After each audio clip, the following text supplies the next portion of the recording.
It's been over a decade since it happened, and even now, writing this down, my hands feel a little cold. I was 27 then, full of that specific kind of confidence only young men who have spent too much time alone in the wilderness can possess. I thought I knew everything there was to know about the Sawtooths, that sprawling, beautiful, and utterly indifferent mountain range in Idaho. I'd been climbing them since I was a teenager, moving from day hikes to overnight trips, then to serious multi-pitch routes. It was more than a hobby, it was my life. I owned a small gear shop in Stanley, making enough to support my habit and keep my old Ford pickup running. Most of my friends were fellow climbers, or at least understood the draw of vertical rock and thin air.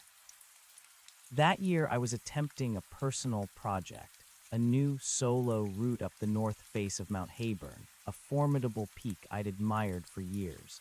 It wasn't the tallest in the range, but its sheer granite faces and exposure made it a real beast. I'd spent weeks mapping out potential lines, studying aerial photos, and making reconnaissance hikes. My plan was meticulous, maybe too meticulous. I left no room for error, which, looking back, was my first big mistake. The mountains always have a way of reminding you who's really in charge. I set out on a Tuesday morning, a day earlier than planned. A cold front was moving in, threatening to bring a dusting of early snow by the weekend. I wanted to beat it, to have clear weather for the crux pitches. That was my vulnerability, rushing it, pushing the schedule. Usually I'd give myself an extra day or two, a buffer for unexpected delays or just to savor the solitude. Not this time. I was driven by an almost obsessive need to complete this route before the window closed.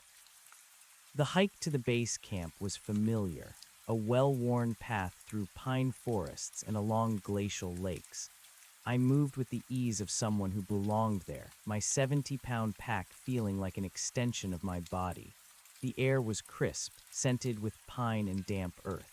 Overhead, a few wisps of clouds painted streaks across the brilliant blue sky, precursors to the coming weather, but distant enough to ignore for now. I remember humming a tune, feeling utterly at peace, absolutely in my element. I reached my planned bivy site just as the sun dipped behind the western peaks, casting long purple shadows across the valley. It was a small, sheltered ledge beneath an overhang, perfect for a single tent with a clear view of the north face I intended to tackle. I set up my lightweight bivouac sack, cooked a simple meal of freeze-dried chili, and watched the stars emerge, impossibly bright and close in the thin mountain air.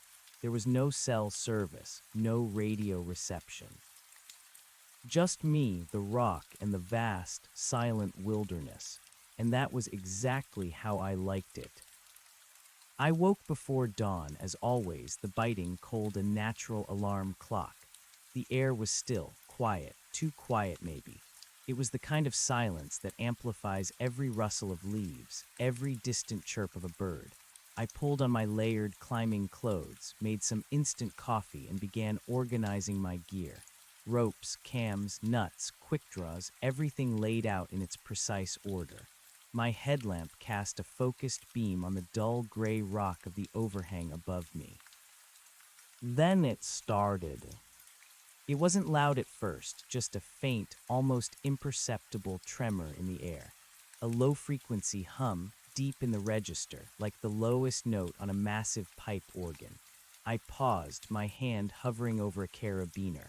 I thought it was the wind, perhaps, or an animal moving through the brush. But there was no breeze, and the sound didn't shift or waver like natural environmental noise. It was constant, a steady vibration that seemed to originate not from the air around me, but from within the very rock face that loomed hundreds of feet above. It felt more like I was feeling it than hearing it, a subtle pressure behind my ears, a buzz in my chest. It was the first thing that was off. The very first seed of dread planted in a place where I'd always felt absolute certainty. The low thrum pulsed, not just through the rock, but through my very bones.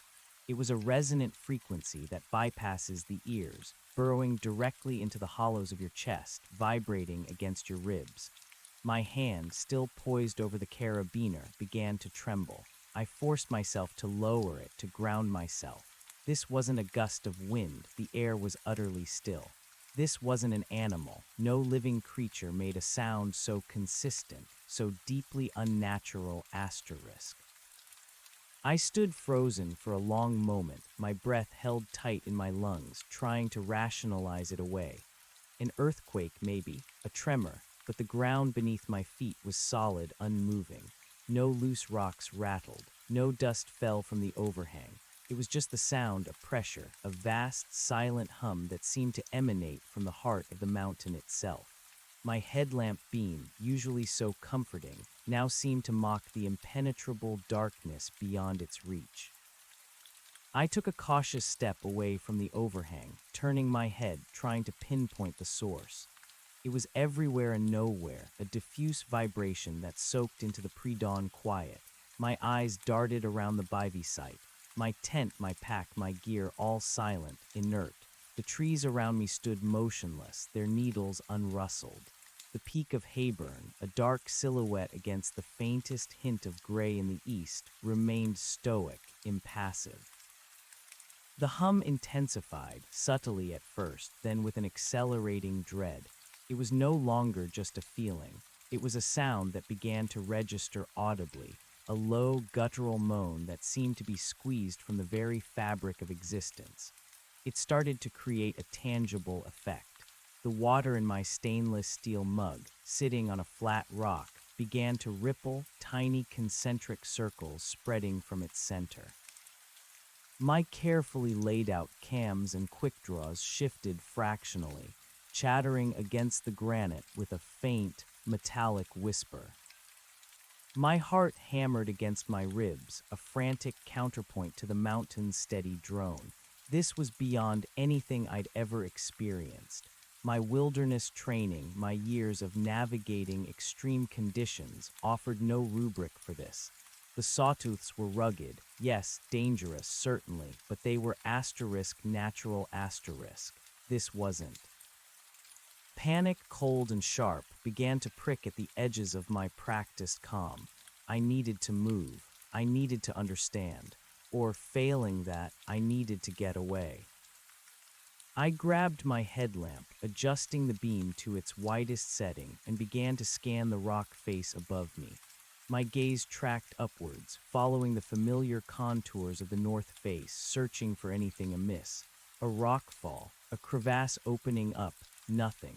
The granite looked as solid, as ancient, as it always had, yet the sound was undeniably coming from within it, rising from its depths.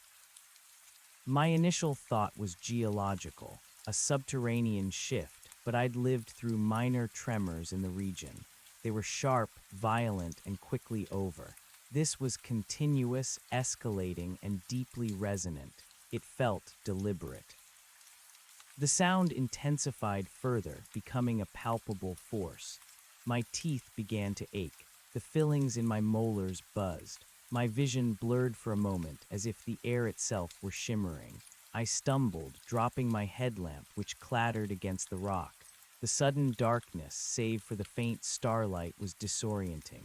I fumbled for it, my fingers clumsy with adrenaline, retrieved it, and flicked it back on. The small water bottle on my pack suddenly toppled, rolling silently for a few inches before stopping. It was a minor incident, but it solidified the unreality of the moment. Something was happening. I made a decision, fueled by a primal instinct that overrode all climbing ambitions. I wasn't going up that face today, or maybe ever. I needed to get clear of it, to understand what this was. I wasn't going to retreat entirely. My training demanded investigation, even in the face of the unknown, but I wasn't going to be directly beneath it. My new plan was to move laterally along the base of the mountain, putting some distance between myself and the direct line of the north face. then ascend a lower, less exposed ridge that ran parallel to my intended route. From there, I hoped to gain a vantage point to see if anything was visible, if I could locate the epicenter of this monstrous vibration. Moving quickly now, I began to pack. My movements were efficient, born of years of practice, but tinged with a desperate urgency. I stuffed my sleeping bag into its compression sack, collapsed my bivouac, and crammed my cookware into my pack. Each movement was accompanied by the deepening thrum, which now felt like it was pressing in on my chest, making it harder to breathe. As I cinched the last strap on my 70-pound pack, the sound reached a new crescendo. It wasn't louder in volume, not exactly, but its intensity spiked. It felt like the air itself was condensing around me, heavy and oppressive. The granite beneath my feet vibrated with such force that I could feel it through the thick soles of my mountaineering boots. Tiny pebbles, dislodged from unknown sources, began to skitter down the face of the mountain far above, like the first drops of rain before a storm. This was no longer subtle. This was a warning. I adjusted my headlamp, grabbed my ice axe, and began to traverse the base of the north face. My progress was slow, careful. The ground was uneven, a mix of scree and ancient moraine.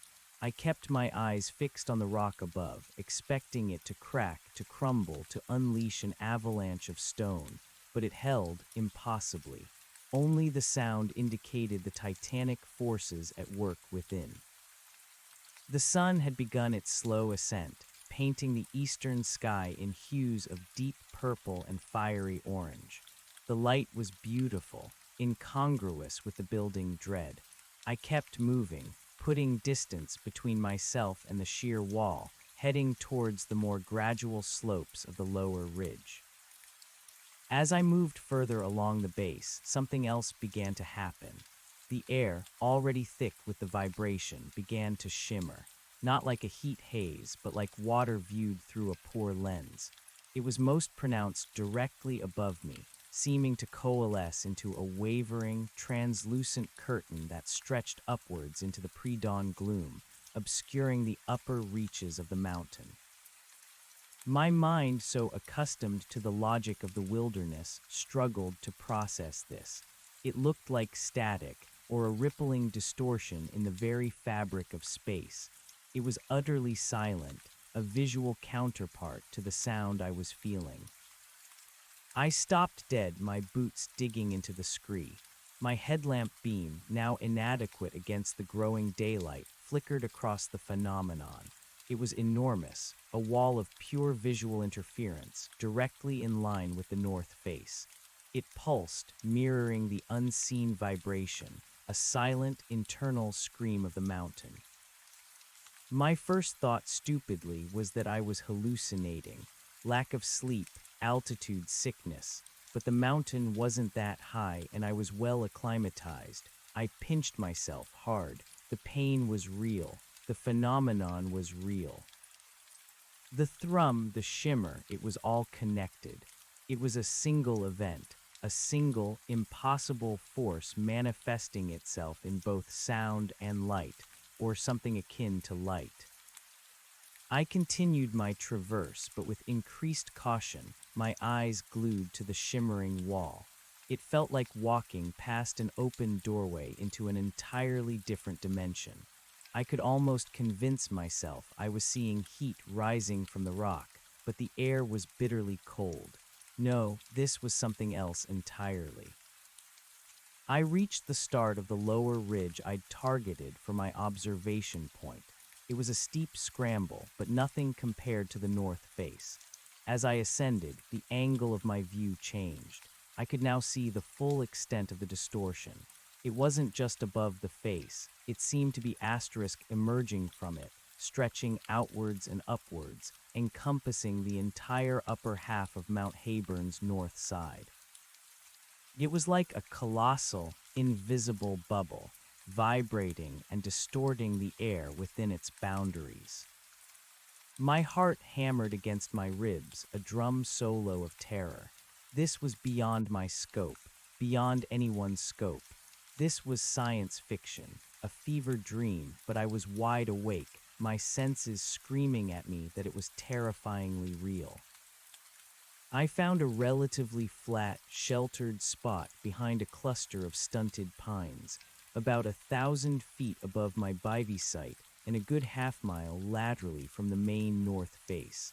I dropped my pack with a grunt, pulled out my binoculars, and steadied myself against a tree trunk.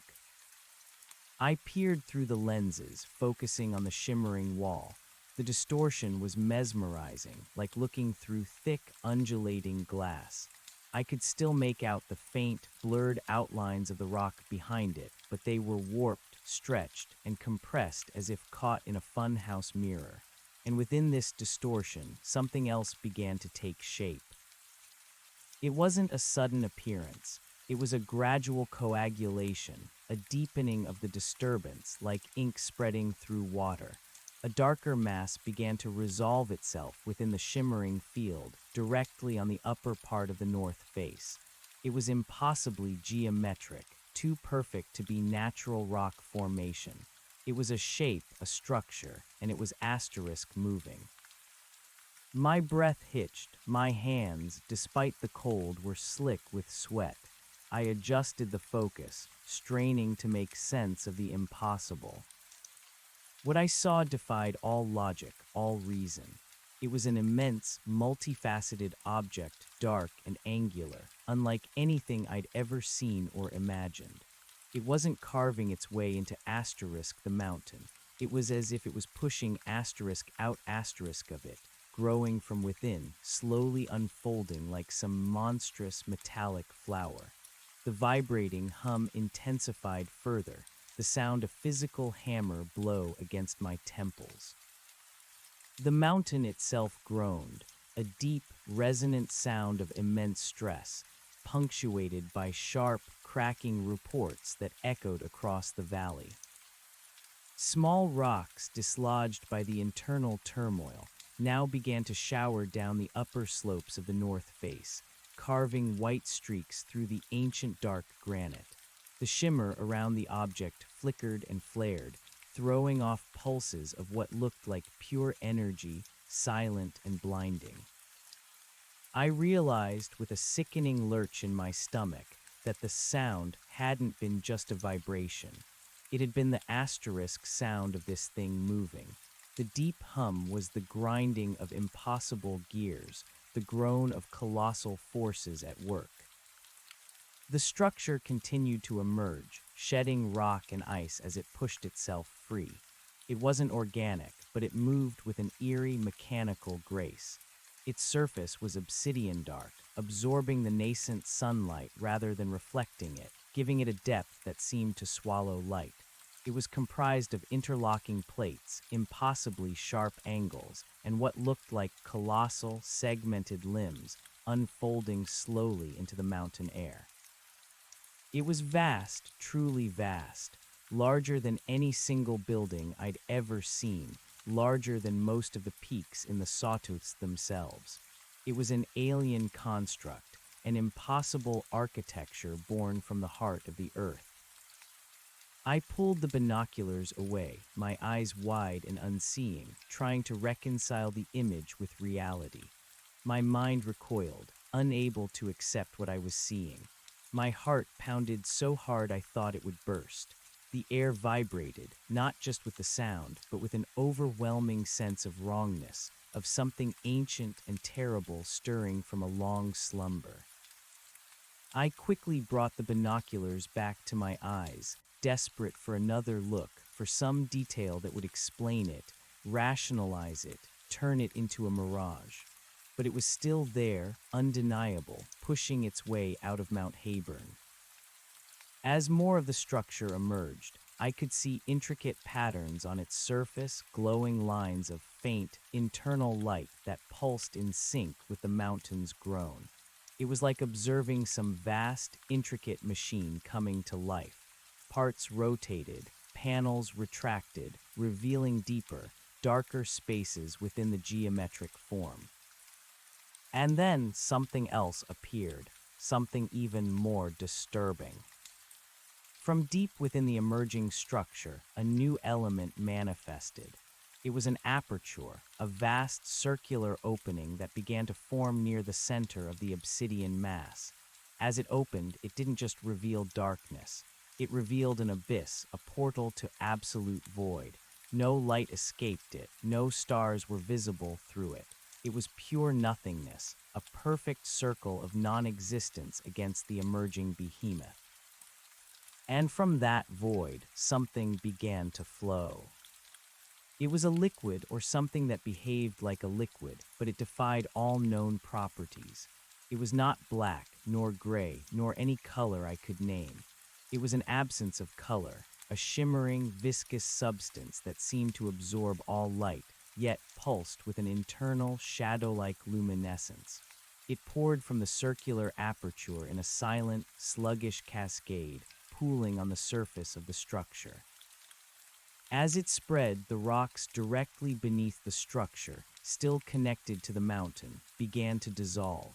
Not erode, not break apart. They simply melted away, evaporating into a faint, acrid vapor that quickly dispersed in the cold mountain air. Solid granite turned to nothingness under the touch of this liquid shadow. My breath caught in my throat. This was destruction on a scale I couldn't comprehend. This liquid, this flowing void, was consuming the very mountain itself. The realization hit me with the force of a physical blow. This thing wasn't just asterisk emerging from the mountain. It was asterisk feeding on it, or transforming it, and it was happening right now, before my eyes. The mountain's groan became louder, more desperate. The cracking sounds were more frequent, more violent. Sections of the north face, miles away from my position, began to shear away, sending colossal avalanches of rock and ice thundering down into the valleys below. The ground beneath me, even at my distant vantage, began to tremble violently. My teeth chattered, my vision blurred. I nearly lost my footing. This was no longer a personal climbing project. This was an existential threat. This thing, whatever it was tearing the sawtooths apart. My first coherent thought, rising above the sheer terror, was that I needed to warn someone. Anyone. I fumbled for my satellite phone, tucked deep in an inner pocket of my pack. But even as my fingers closed around its cold, hard plastic, I knew it was useless. No signal, not out here, not for miles. And what would I even say? Hello, emergency services. A giant alien machine is eating Mount Hayburn. They'd think I was crazy, high on something, or frozen. I dropped the phone, my gaze snapping back to the unfolding horror. The sun was now fully over the eastern peaks, casting a stark, revealing light on the scene. The shimmering distortion around the structure intensified, a violent, almost angry pulsation. The dark, flowing liquid spread further, now covering a significant portion of the emerging construct, and as it did, the structure itself seemed to grow, to harden, to become more defined. The geometric forms, once somewhat blurred by the energy field, became impossibly sharp, etched against the sky. They were crystalline, yet metallic, absorbing and distorting the light in a way that made them seem to warp space itself. I could now clearly see colossal, articulated joints, massive hinges, and vast, dark panels shifting into place with an unimaginable power. This was not a machine being asterisk built. This was a machine being asterisk activated, or perhaps unveiled asterisk. From the edges of the central aperture, where the consuming liquid flowed, thin tendrils of the same dark substance began to stretch outwards, like the roots of some unimaginable fungal growth. These tendrils snaked across the surface of the structure, then extended towards the remaining rock of the mountain face, touching it, clinging to it. Wherever they touched, the rock began to dissolve, silently, efficiently, as if being reabsorbed into the dark flow. It was clear now the entire mountain was being consumed, or rather, processed asterisk. A new terror seized me. If this thing was consuming the mountain, what would happen when it was finished? Would it stop, or would it continue, spreading across the range, devouring everything in its path? My remote Bivy site, my gear shop in Stanley, the entire world I knew and loved, would it all be reduced to this shimmering, light-absorbing void? I had to move, I had to get away. But where? Retreating down into the valley seemed logical, but the valley was already being bombarded by rockfall. And if this thing expanded, the valley would be its next meal. My gaze swept the horizon. The only way was asterisk, out of the immediate area as far and as fast as possible. I needed to get back to civilization, to a place where my sat phone might get a signal, or where I could find a ranger station, or just anyone. But there was no easy way out. I was days from the nearest road, a solid 2-day hike to my truck, and the mountain was actively tearing itself apart. As if to punctuate that thought, a new, even more terrifying sound ripped through the air. It wasn't the groan of the mountain or the hum of the machine. It was a piercing, metallic shriek that echoed across the vast canyon, a sound of unimaginable friction and tearing. I clapped my hands over my ears, but it did little to dull the sonic assault. My teeth ached, my head pounded. I risked a glance through my binoculars. One of the colossal, angular limbs of the structure, which had been slowly unfolding upwards, suddenly articulated with violent speed. It swiveled, then extended like a predatory claw, reaching towards one of the adjacent peaks that formed a saddle with Mount Hayburn. The shriek was the sound of this extension, the sound of unimaginable metal on metal, or something far stranger. The limb, easily a mile long, slammed into the granite flank of the adjacent peak. The impact was silent, absorbed by the vastness of the landscape and the overwhelming shriek, but the effect was devastating. The entire side of the smaller peak fractured. Cracks, hundreds of feet long, spiderwebbed across its surface. Then, with a slow, grinding inevitability, an entire section of the mountain, a colossal slab of rock the size of a small town, began to peel away, sliding downwards, gathering momentum, before crashing into the valley below in a cataclysmic roar of pulverized stone and ice. The ground beneath me bucked violently. I was thrown forward, tumbling down a short slope, my pack digging into my back. My headlamp flew off, rolling away into a crack. I scrambled back up, bruised and disoriented, my heart a frantic drumbeat against my ribs. The dust cloud from the rockfall rose thousands of feet into the air, obscuring the valley floor. The air filled with the acrid smell of ozone and pulverized rock. This was no longer just an emergence. This was an active, aggressive transformation. The machine wasn't content to simply unfold. It was actively reshaping the landscape, using the mountains as raw material, or perhaps clearing its own path.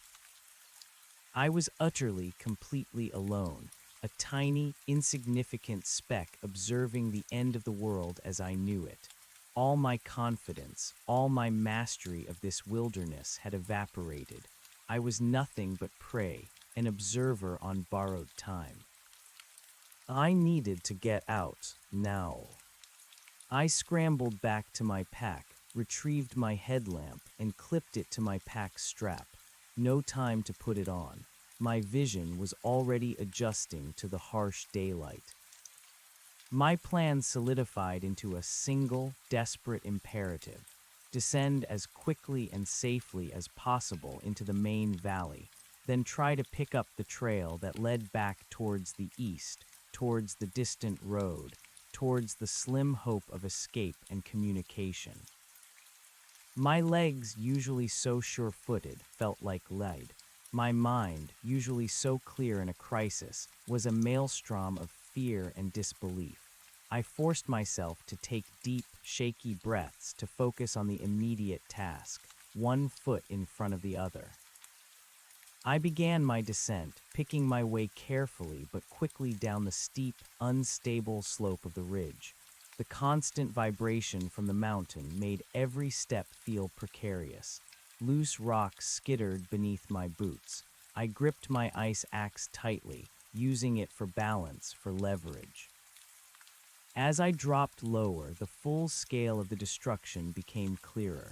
The air was thick with dust, obscuring the higher peaks. The sound of cracking rock was incessant, a morbid symphony of geological agony. I risked a glance back up at Mount Hayburn. The machine was now almost fully revealed, a monstrous, dark leviathan dominating the skyline, dwarfing the remaining peaks. The shimmering field around it pulsed with furious energy. The dark liquid continued to flow, consuming the remnants of the mountain around it. And those tendrils, those horrific, root-like extensions, were now reaching out further, snaking across the fractured rock, dissolving everything they touched. It was actively growing. A new, unsettling thought pierced through the haze of my panic. What if this thing wasn't just reshaping the mountains? What if it was detecting my presence? What if it knew I was here, watching? The idea sent a fresh wave of terror through me. I was exposed, vulnerable. This was not a natural disaster. This was something intelligent, something purposeful, something utterly beyond human comprehension. I focused on my escape. The path down was treacherous, a mix of loose scree and exposed rock bands. I moved with a desperate urgency, ignoring the pain in my protesting knees, the burning in my lungs. My goal was the tree line, the relative safety of the dense pine forest below. Once I was in the trees, I'd be less exposed, harder to spot, and could navigate more easily. I slid down a patch of scree, my boots kicking up clouds of dust. I stumbled, nearly falling, but managed to regain my balance, my heart pounding in my ears. The air grew colder as I descended, the thin morning light struggling to penetrate the dust cloud. The mountain's groan followed me, a relentless, terrifying reminder of the apocalypse unfolding behind me. I finally reached the tree line, crashing through the dense undergrowth, gasping for breath. The scent of pine and damp earth, usually so comforting, now seemed alien, out of place in this nightmare. I pushed deeper into the forest, hoping the thick canopy would provide some cover, some solace from the overwhelming presence above. But even here, in the relative shelter of the trees, the ground continued to vibrate. The deeper, lower hum of the machine resonated through the earth, a constant reminder of its power. Dust motes danced in the shafts of sunlight that pierced the canopy, creating an eerie, ethereal glow. I knew the trails through this part of the forest intimately. I had hiked them hundreds of times. Now they felt foreign, treacherous. Every shadow seemed to hold a threat, every rustle of leaves a lurking danger. My mind raced, trying to formulate a plan, to remember every detail of the terrain, every shortcut, every possible route to safety. My truck was 2 days away, minimum, under normal conditions. With the mountain actively tearing itself apart, with the ground shaking, with the air thick with dust and unknown energies, it could be longer, or impossible. I had to move faster. I had to outrun whatever this was. As I pushed through a particularly dense thicket of spruce, a new sound reached me. It was subtle at first, easily mistaken for the wind rustling through the pines, but it was too regular, too rhythmic. It was a faint, high-pitched asterisk whirring asterisk sound, like the spinning of countless tiny blades. It was coming from above asterisk me. I stopped dead, my muscles tensing. I peered upwards through the dense canopy, trying to locate the source. The whirring grew louder, closer. And then I saw it. Through a gap in the branches, I caught a glimpse of something dark, moving swiftly above the tree line. It wasn't a bird. It was too large, too geometric. It was a smaller, distinct object, breaking away from the colossal structure on Mount Hayburn, descending towards the valley. My blood ran cold.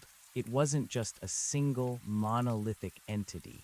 It was asterisk deploying asterisk smaller units, and they were coming this way. The whirring grew to a buzz, then a distinct, mechanical whine. My heart slammed against my ribs. I dropped to a crouch, pressing myself against the base of a thick pine tree, trying to make myself invisible. The object was now directly overhead, its whirring sound like a swarm of angry bees. It was a drone, but unlike any drone I'd ever seen. It was sleek black with multiple, impossibly thin rotors that spun with incredible speed. It moved with an unnerving precision, hovering silently for a moment, then darting forward, scanning the forest floor with what looked like an array of glowing blue sensors. It was searching. It was searching for asterisk me asterisk. The thought was a punch to the gut. My worst fear realized. It knew I was here. It had detected me. My mind raced. How could it have known? Was it the vibration of my footsteps, my body heat, some unseen signal I was emitting? The drone moved slowly, methodically, sweeping the forest floor in wide, overlapping arcs. Its blue sensors painted the trees with an eerie, intermittent glow. It was getting closer, too close. I held my breath, trying to control the frantic pounding of my heart. Every fiber of my being screamed at me to run, to scream, to panic. But I forced myself to stay still, to blend into the shadows, to become just another part of the inert forest. The drone paused directly above me, perhaps 50 feet up. Its whirring was deafening. The blue light from its sensors swept across the forest floor, illuminating the needles, the moss, the fallen branches. It passed over my hiding spot, lingered for a terrifying moment, then swept past.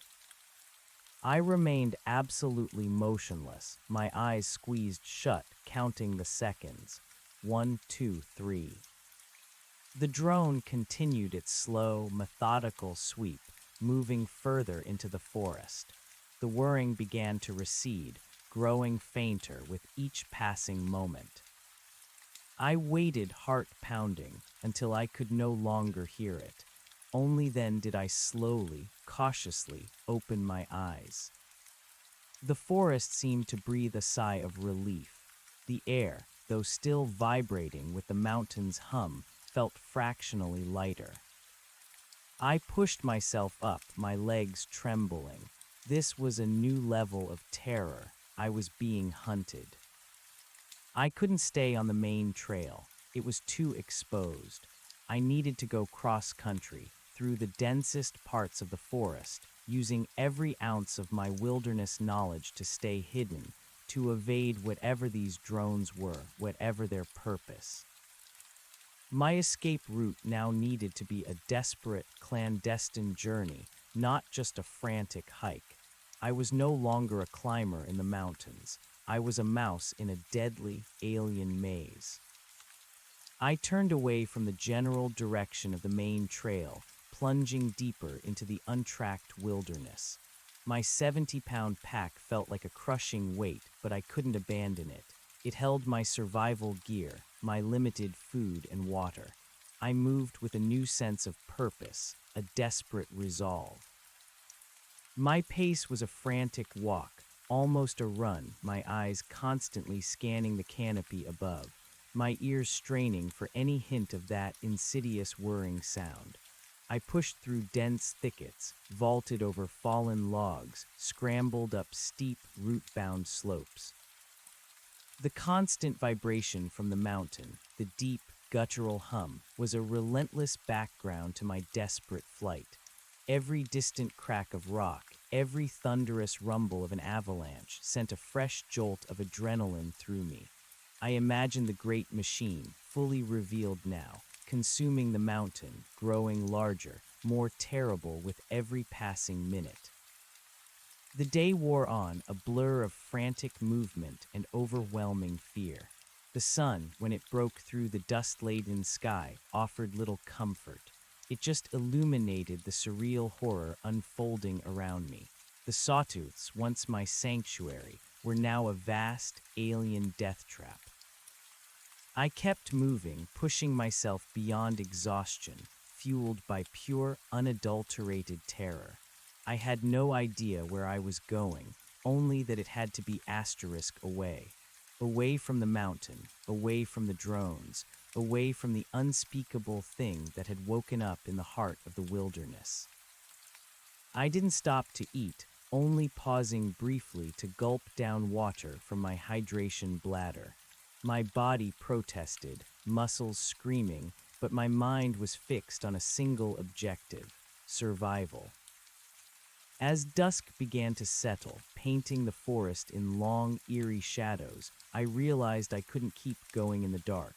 I needed to find a secure place, a hiding spot to rest for a few hours. The thought of stopping, of closing my eyes, was terrifying. What if a drone found me? What if the machine expanded faster than I could move? But exhaustion was setting in, dangerous exhaustion that could lead to mistakes, to injury. I couldn't afford that. I found a small, sheltered depression beneath a massive, ancient cedar tree, its thick, gnarled branches reaching almost to the ground, offering dense cover. I crawled into the space, pulling my pack in after me. I didn't bother with my bivouac sack. I just curled into a ball, my ice axe clutched tightly in one hand, listening. The mountain's hum was still there, a low, persistent throb that seemed to come from everywhere at once. But no whirring, no blue lights. For now, I was safe. I forced myself to breathe slowly, deeply, trying to calm my racing heart. My mind, despite my exhaustion, replayed the images of the day. The shimmering air, the unfolding leviathan, the consuming liquid, the crashing mountains, the silent, searching drones. It was too much. It couldn't be real. But it was. I closed my eyes not to sleep but to process, to try and find some semblance of order in the chaos. But there was none. My world had shattered. The mountains, my constant, my truth, had betrayed me, revealing a hidden, terrifying reality. Sleep, when it finally came, was fitful, plagued by nightmares of giant, angular machines and dark, flowing void. I woke often, heart pounding, listening intently, convinced I could hear the drones whirring. The night was long, cold, and utterly terrifying. I felt a profound sense of isolation, of helplessness. When the first hints of dawn began to lighten the eastern sky, I was already up, shivering, my muscles stiff and aching. I forced down a handful of dried fruit and nuts, the taste like ash in my mouth. The hum from the mountain was still present, perhaps even louder, more insistent than the day before. It was a constant companion to my dread.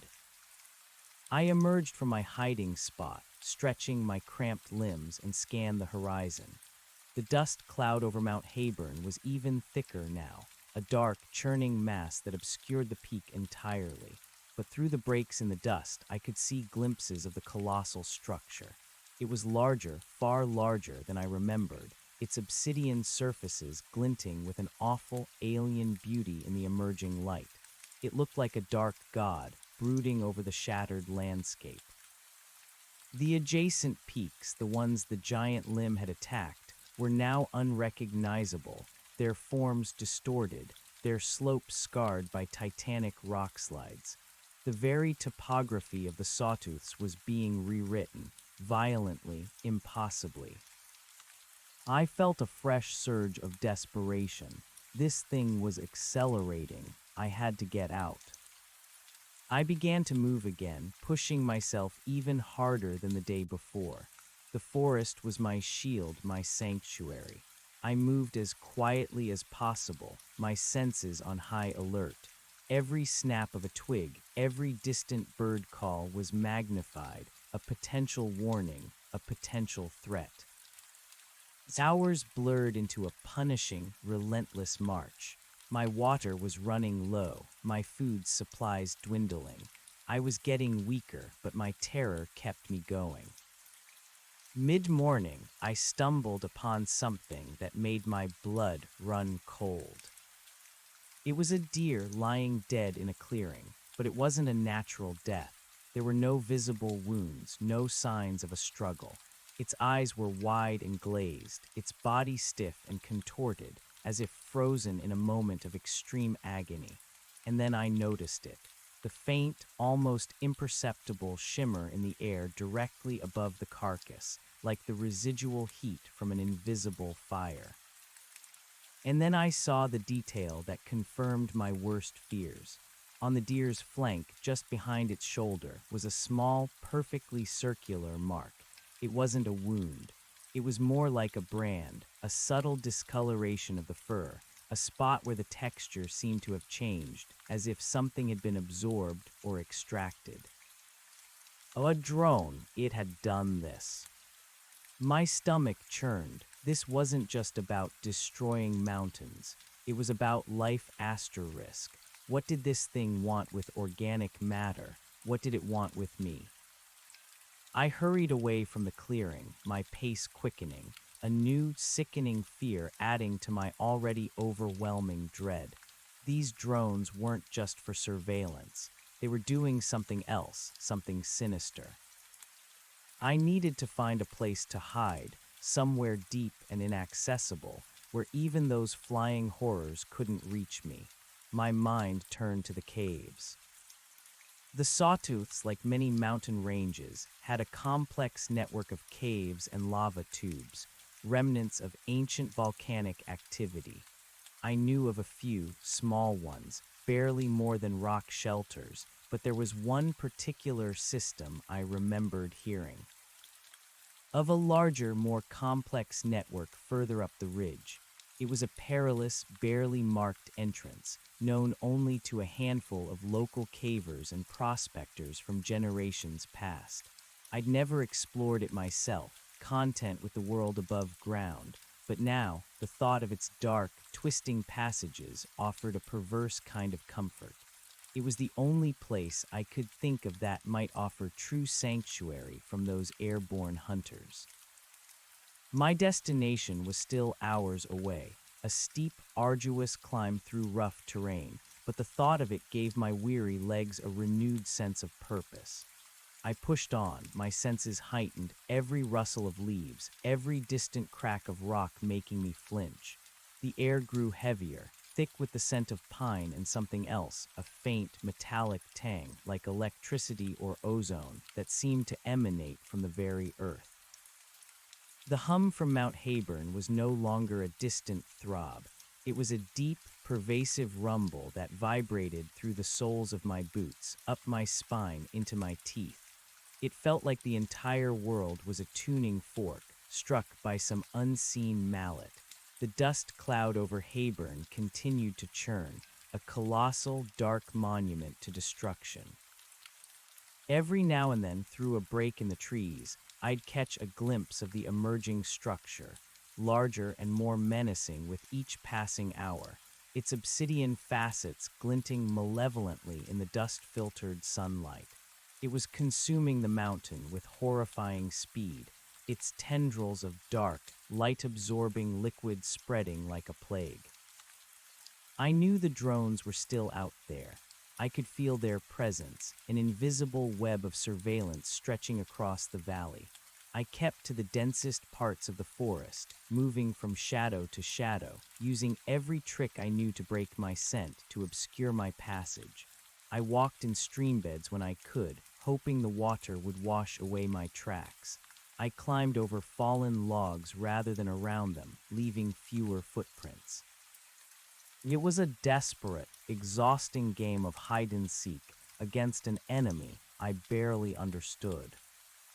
As the sun began its slow descent towards the western peaks, casting long, fractured shadows through the forest, I heard it again, the faint, high-pitched asterisk whirring. It was closer this time, much closer.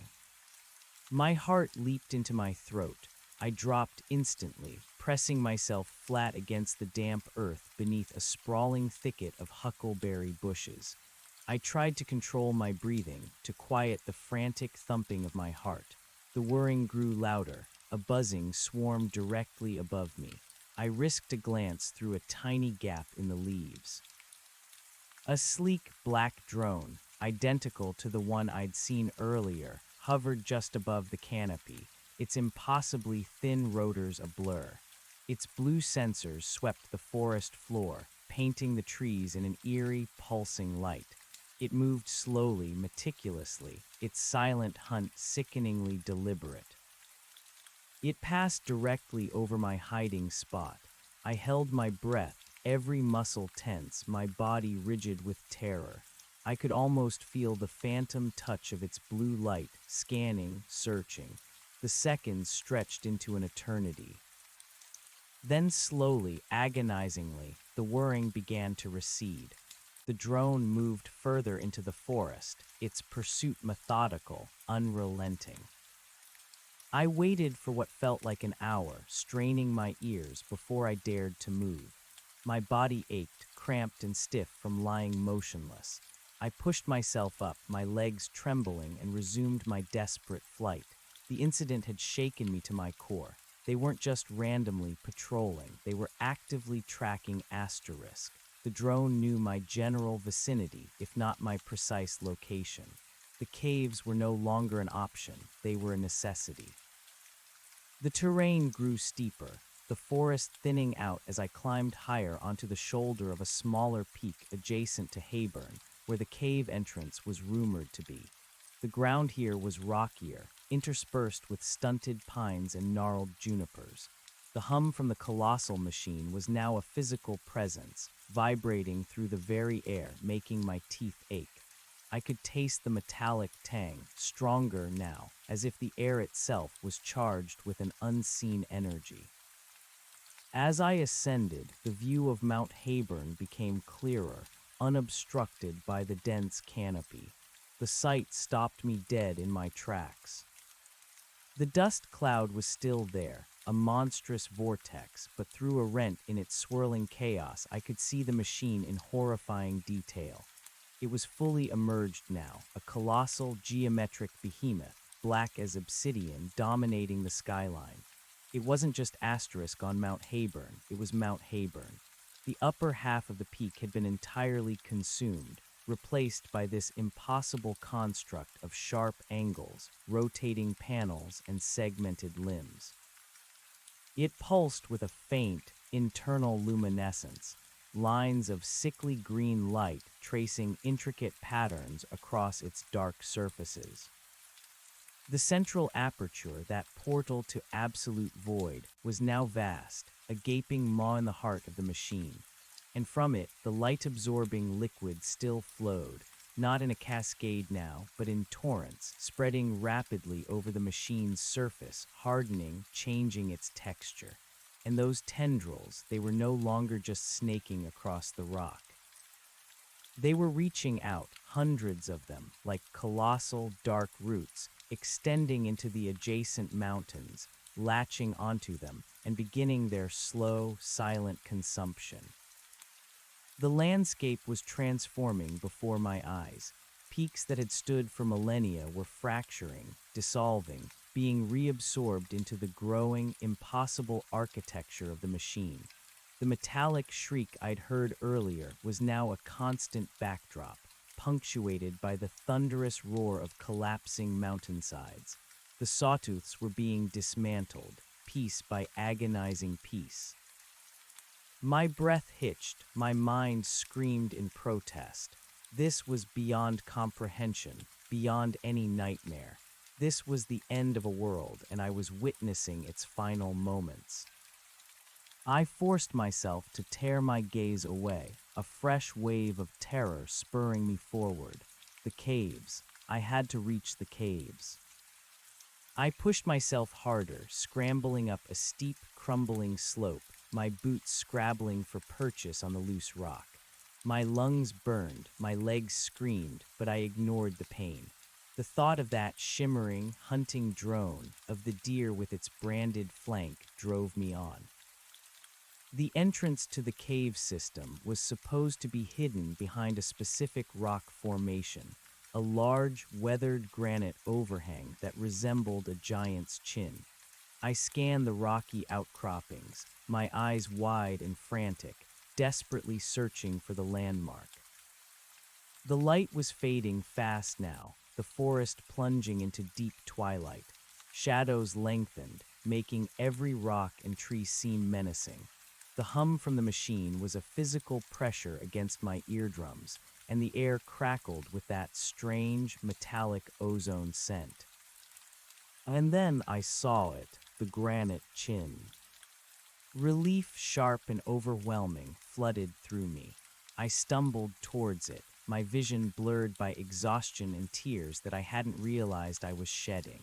Behind the overhang, almost completely obscured by dense undergrowth and a tumble of broken boulders, was a dark, narrow fissure in the rock.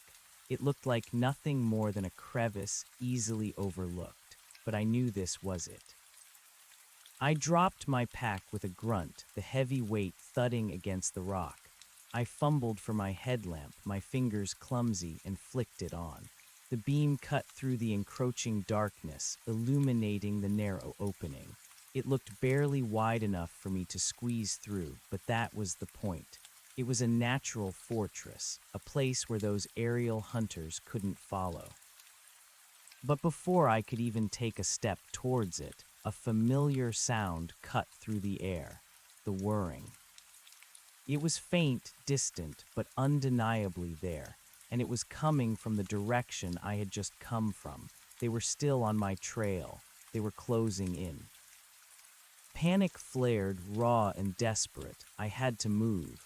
Now. I quickly checked my pack. I had enough food for maybe 3 days, water for one if I rationed heavily. My climbing gear was still mostly intact, but I wouldn't need it down here. My sat phone was still useless. My first aid kit was minimal. It was a desperate gamble, but my only one. I squeezed through the narrow opening, my pack scraping against the rough rock on both sides. The air inside was instantly colder, still, and smelled faintly of damp earth and mineral. The darkness was absolute, pressing in on me, swallowing the meager beam of my headlamp. I was in. I stumbled forward deeper into the earth, the passage quickly opening up into a small, irregular chamber. I turned back, peering through the crack. The last vestiges of twilight were rapidly fading outside. I could still hear the faint whirring, now slightly louder, more insistent. They were right outside. I needed to block the entrance. Not perfectly, but enough to make it appear impassable, to hopefully conceal my presence. I began to drag loose rocks and dead branches, piling them into the narrow fissure. It was slow, arduous work, my muscles screaming in protest, but I pushed through the pain, driven by the urgency of the moment. The whirring outside intensified, becoming a loud, angry buzz. The blue light of the drone's sensors began to pulse through the gaps in my makeshift barricade, painting the cave walls in an eerie, flickering glow. It was directly outside, hovering, searching.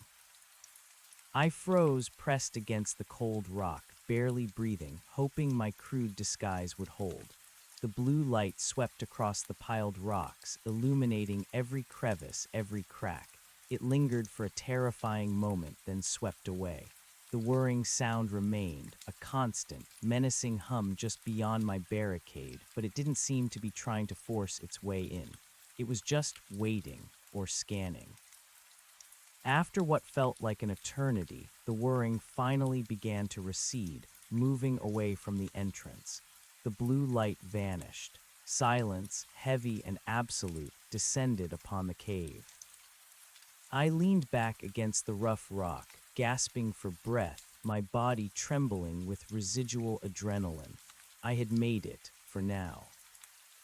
The darkness beyond my headlamp's beam was impenetrable, an ancient, primal blackness.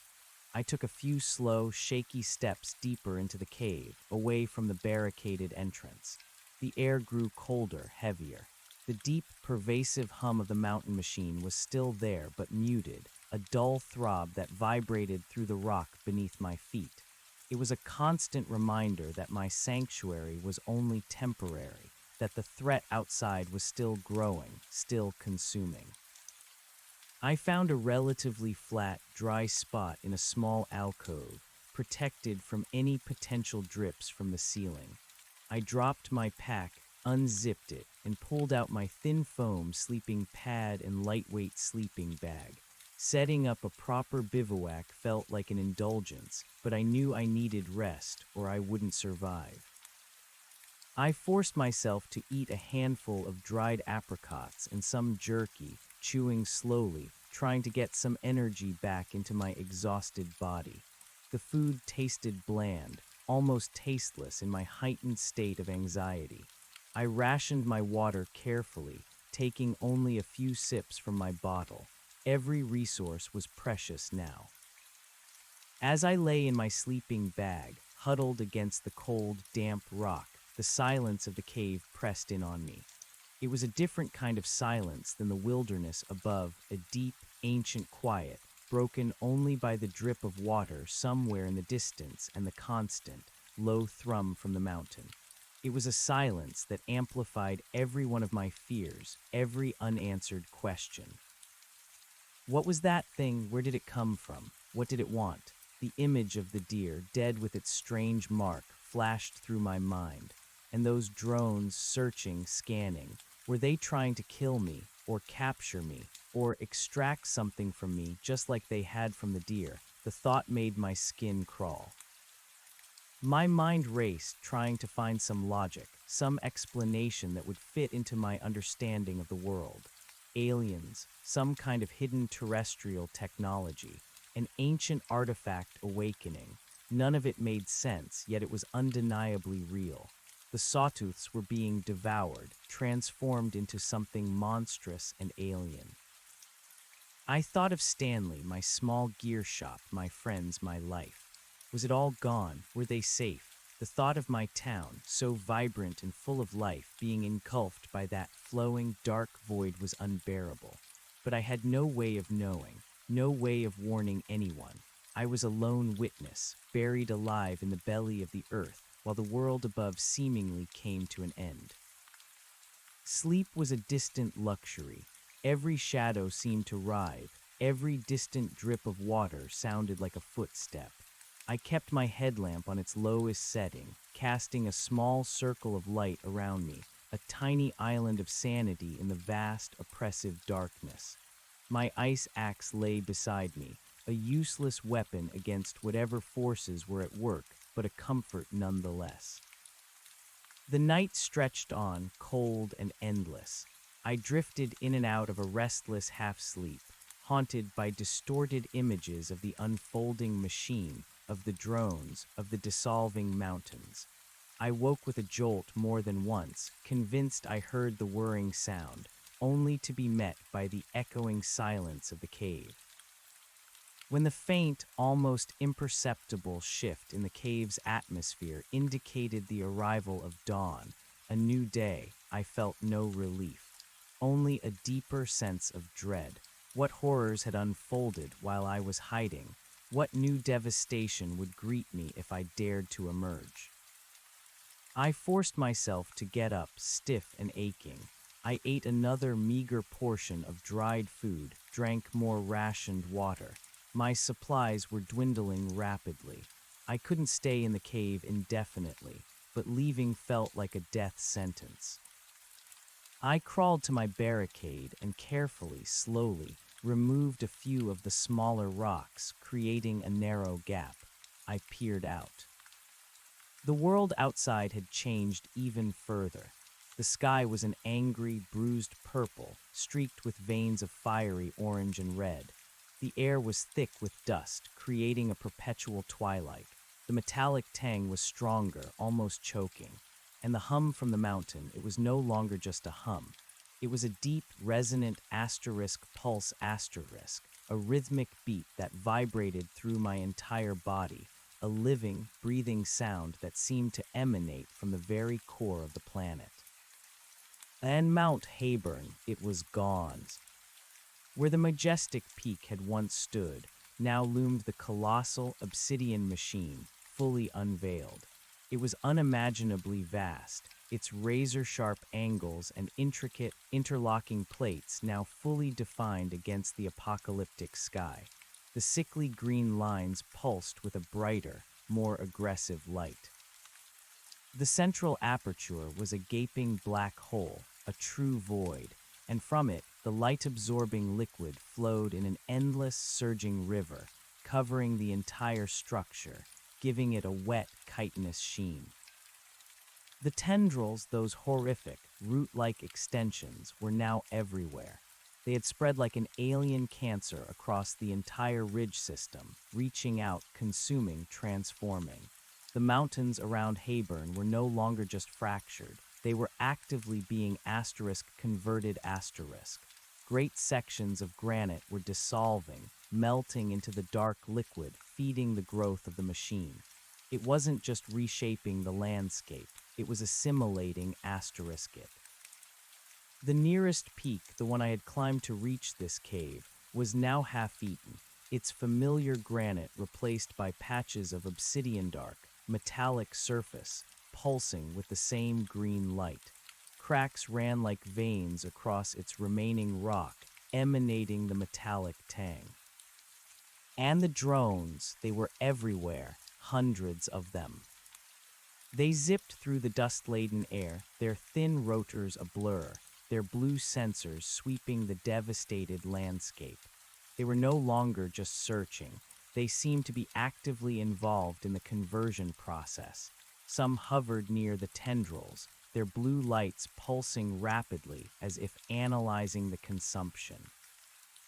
Others darted into the swirling dust cloud around the main machine, emerging moments later, carrying what looked like large, dark fragments of rock, which they ferried back to the colossal structure, dropping them into the flowing void. They were like worker bees, tirelessly feeding their monstrous hive.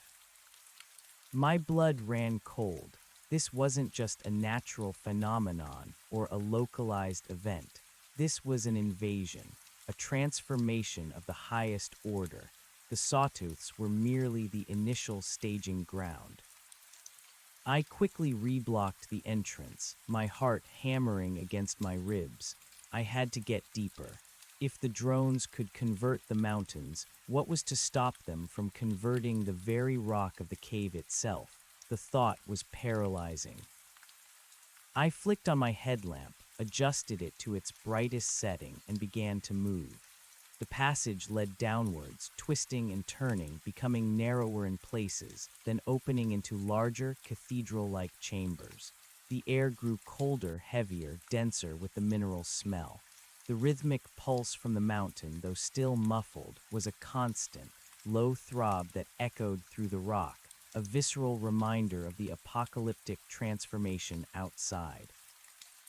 I moved with a desperate urgency, navigating by the dim beam of my headlamp, my eyes constantly scanning the cave walls, the ceiling, searching for any sign of instability, any hint of the encroaching darkness from outside. The deeper I went, the more intricate the cave system became, a labyrinth of interconnected tunnels, shafts, and vast, echoing chambers. I knew this was a lava tube system, a remnant of ancient volcanic activity. Some of the passages were smooth, almost polished, where molten rock had once flowed. Others were rough, jagged, studded with volcanic formations. I carefully picked my way, using my ice axe for balance, occasionally reaching out to touch the cold, damp rock, seeking some reassurance from its solidity. Hours passed, my concept of time dissolved into a blur of frantic movement and overwhelming fear. I stumbled more than once, scraped my hands on rough rock, twisted an ankle slightly, but I kept going. Deeper, always deeper. My water was critically low now, and my food was almost gone.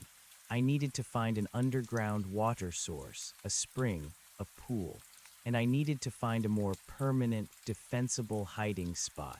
This flight could not be sustained indefinitely. The passages began to change. The smooth, familiar lava tube formations gave way to rougher, more fractured rock.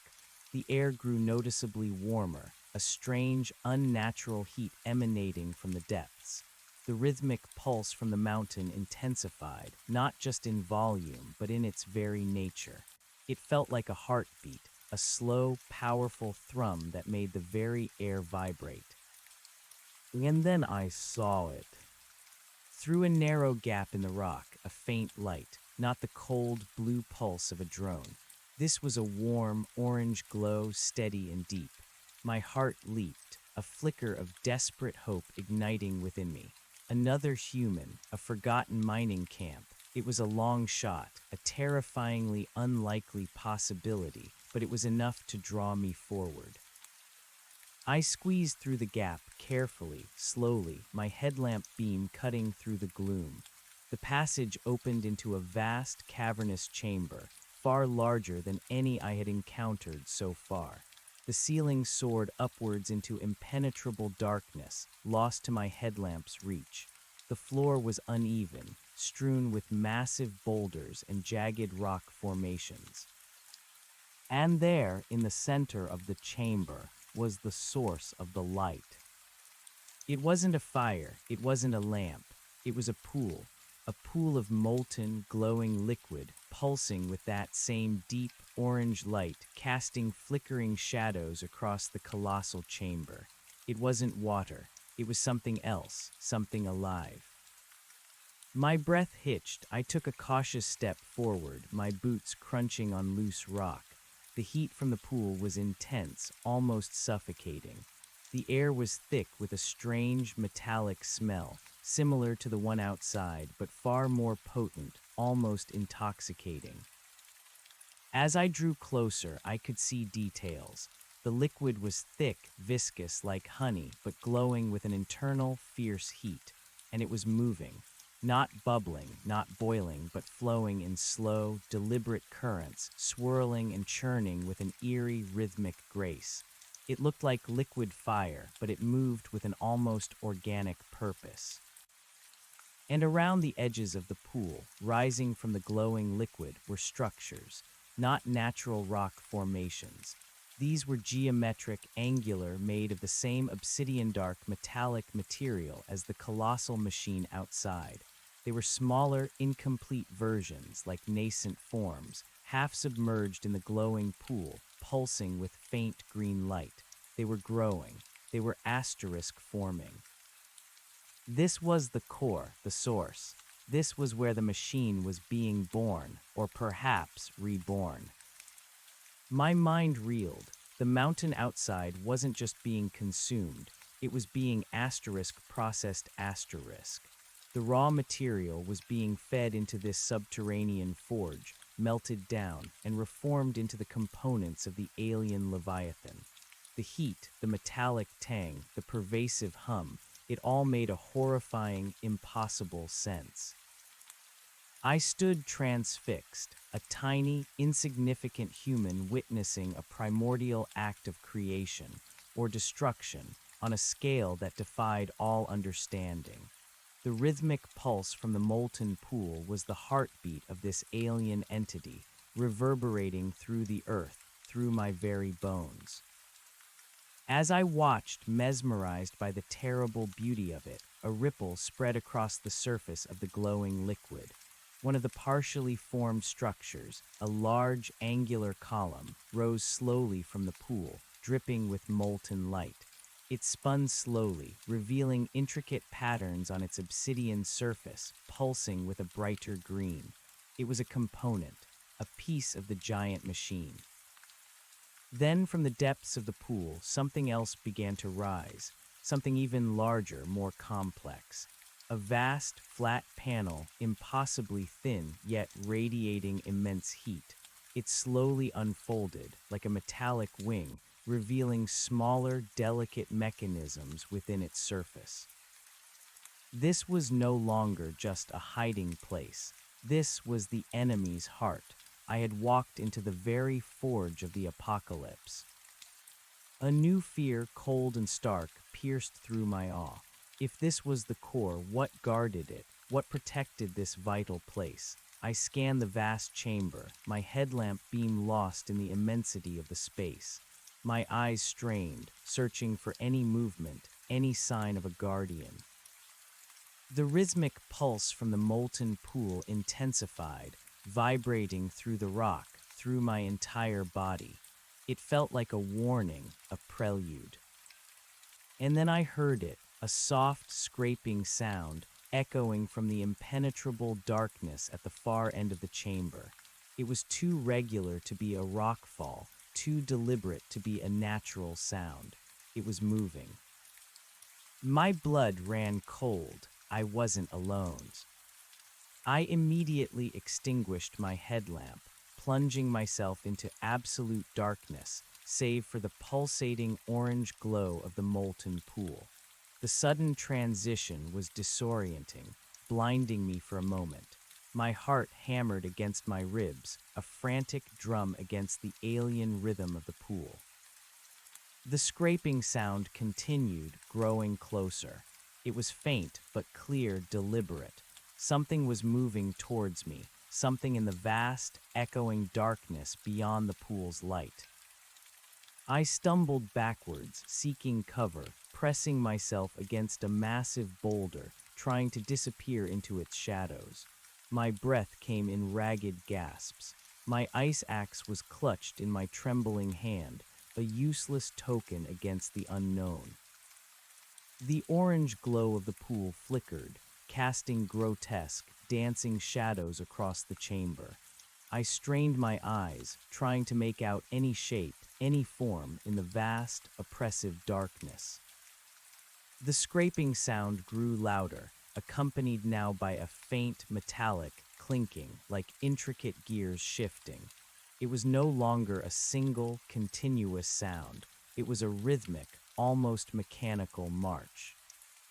And then I saw it, or rather, I felt it.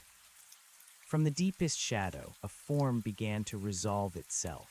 It was dark, darker than the shadows around it, absorbing the faint orange glow rather than reflecting it. It was low to the ground, moving with a multi-limbed gait, scuttling across the uneven floor with unnerving speed. It was a drone, but not the flying kind. This one was larger, heavier, built for traversing rough terrain. Its body was segmented like a colossal insect, made of the same obsidian material as the machine outside. Multiple legs, articulated and impossibly thin, scuttled across the rock, making that distinctive scraping and clinking sound. And from its front, a cluster of glowing blue sensors, brighter and more intense than the aerial drones, swept the chamber. It was searching, and it was coming for me. My mind screamed. This was a trap. I had fled the hunters in the sky only to walk into the lair of the ground-based predators. This chamber, this forge, was guarded. The drone paused, its blue lights sweeping across the molten pool, then across the half-formed structures rising from it. Then, slowly, deliberately, its sensors began to sweep the surrounding boulders, the shadows, the very space where I was hidden. It was getting closer. The metallic clinking of its legs on the rock was deafening in the otherwise silent chamber. The blue light moved across the face of the boulder I was hiding behind, then passed, lingering for a terrifying moment just beyond it. I held my breath, my entire body rigid, my heart pounding so hard I thought it would betray me. I could feel the heat from the molten pool on one side, the cold, hard rock on the other, and the drone just inches away on the other side of my fragile cover. The drone moved, not away but around. Its multi-limbed body began to sidle around the boulder, slowly, inexorably, its blue sensors painting the rock with their eerie glow. It was hunting me down. It knew I was here. My escape route was cut off. The drone was between me and the passage I had entered through, and behind me, the vast, echoing darkness of the unexplored cave. I had to move, I had to run, but where? The drone's segmented body was now partially visible, its obsidian carapace glinting faintly in the orange light. Its sensors focused directly on my hiding spot. It was no longer searching. It had found me. With a surge of primal fear, I burst from behind the boulder, a desperate, guttural cry tearing from my throat. I didn't know where I was going. I just ran, scrambling over the uneven ground, away from the drone, away from the glowing pool, deeper into the unexplored darkness of the cavern. The drone responded instantly. Its metallic clinking accelerated, becoming a rapid, furious skittering. The blue lights converged, tracking my every movement. I ran blindly, stumbling over loose rocks, crashing into unseen stalagmites. The air was thick with the metallic tang, the heat from the pool still radiating, but fading now as I plunged deeper into the unknown. Behind me, the drone pursued relentlessly, its multi-limbed scuttle echoing through the vast chamber. I could hear its approach, feel the vibrations of its movement through the ground. My headlamp was still off. I had to turn it on, or I would fall, break something, and be caught. But turning it on would also make me an easy target, a beacon in the darkness. I made the decision. With a trembling hand, I fumbled for the switch on my headlamp, flicking it on. The beam cut through the oppressive darkness, revealing a chaotic landscape of jagged rock, immense stalagmites, and deep, terrifying fissures in the cavern floor. I risked a glance back. The drone was closer, much closer. Its blue sensors were locked onto me, twin predatory eyes in the gloom. It moved with an impossible speed, scuttling over the difficult terrain as if it were flat ground. There was no escaping it in this open chamber. I needed cover. I needed to find another passage, a smaller tunnel, a crevice, anything that it couldn't follow. I spotted a narrow opening in the rock face, barely wide enough for my body, a few dozen yards ahead. It was my only hope. I pushed myself harder, my lungs burning, my legs screaming in protest, every muscle screaming for me to stop. The drone was gaining. I could hear its metallic clinking right behind me, feel the heat of its approach. Its blue sensors cast long, dancing shadows, flickering across my back. I threw myself towards the opening, scrambling on hands and knees, tearing my clothes, scraping my skin on the rough rock. I squeezed through, my pack snagging for a crucial moment on the jagged edges, but I pulled free, tumbling into the darkness of the narrow passage beyond. I didn't stop. I kept crawling, pushing myself deeper, faster into the absolute blackness. The passage was tight, claustrophobic, sometimes so narrow I had to turn sideways, worming my way through. It twisted and turned, thankfully preventing the drone from following directly. The metallic clinking faded, replaced by the sound of my own ragged breathing, my pounding heart. I was safe, for now. I lay there for a long moment, curled into a ball, shaking uncontrollably, gasping for breath, the metallic tang of the air thick in my mouth. My headlamp beam, reflected off the claustrophobic walls, made the tiny space feel even more oppressive. I had escaped, but I was now utterly lost in a subterranean labyrinth, deeper than I had ever intended to go, with dwindling supplies and no idea of how to get out. And I knew, with a chilling certainty, that the drone would still be out there, waiting, searching for another way in. Or perhaps another one of its kind would be dispatched. The rhythmic pulse from the molten forge was still faintly audible, a deep, pervasive throb that reminded me of the true nature of this place. I was a trespasser in an alien world, a world that was actively consuming my own. I had to keep moving. I had to find a way out, or at least a more secure place to hide. But first, I needed to figure out where I was, what lay ahead in this endless darkness. My map, a simple topographical one of the surface, was useless down here. I was blind, relying only on my instincts and the flickering beam of my headlamp. I pushed myself up, my body aching, my mind a whirlpool of fear and desperation. I had to be careful. Every step counted. I couldn't afford to get lost or injured in this hostile, alien environment. The passage continued to narrow in places, forcing me to crawl, then widened into small chambers, then narrowed again. The air grew colder once more, a faint dampness clinging to everything. My water bottle was almost empty. I was getting dangerously dehydrated. I continued to push onward, moving deeper into the cave system, away from the glowing forge, away from the pursuing drone. Every shadow seemed to hold a threat, every distant sound making me jump. The crushing weight of the earth above me, combined with the unknown horrors within, was almost unbearable. After what felt like an eternity, the passage began to slope downwards more steeply. I braced myself, using my ice axe to check for unstable footing.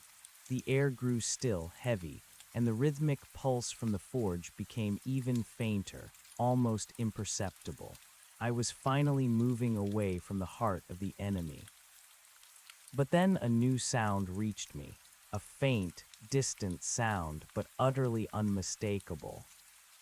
Water. My parched throat ached in response. A trickle, a drip, then a steady flow. Hope, fragile but potent, surged through me. I pushed on, revitalized by the prospect of fresh water, my greatest immediate need. The passage twisted, opened into a small, dome-shaped chamber, and there in the center was a pool. Not a molten, glowing pool, but a still, clear pool of fresh water, fed by a thin, steady stream dripping from a crack in the ceiling. Relief washed over me, so profound it brought tears to my eyes.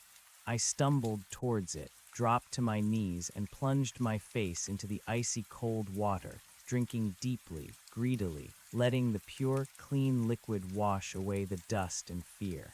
It was the purest, most wonderful taste I had ever experienced. I refilled my water bottle, then sat back, leaning against the cold rock, allowing myself a moment of respite. I was still lost, still hunted, still in the dark belly of an alien-infested mountain, but I had water. For now, that was enough. As I sat there trying to regain my composure, I noticed something else in the chamber. It was subtle, almost missed in the dim glow of my headlamp. On the far wall, etched into the rough rock, were symbols. Not natural formations, not erosion marks. These were deliberate carvings, ancient and worn, but undeniably artificial. They were abstract, geometric shapes, spirals, interlocking lines, and what looked like stylized human figures, small and rudimentary, standing beneath a larger, multi-limbed, angular being that resembled, uncannily, the drone I had just encountered.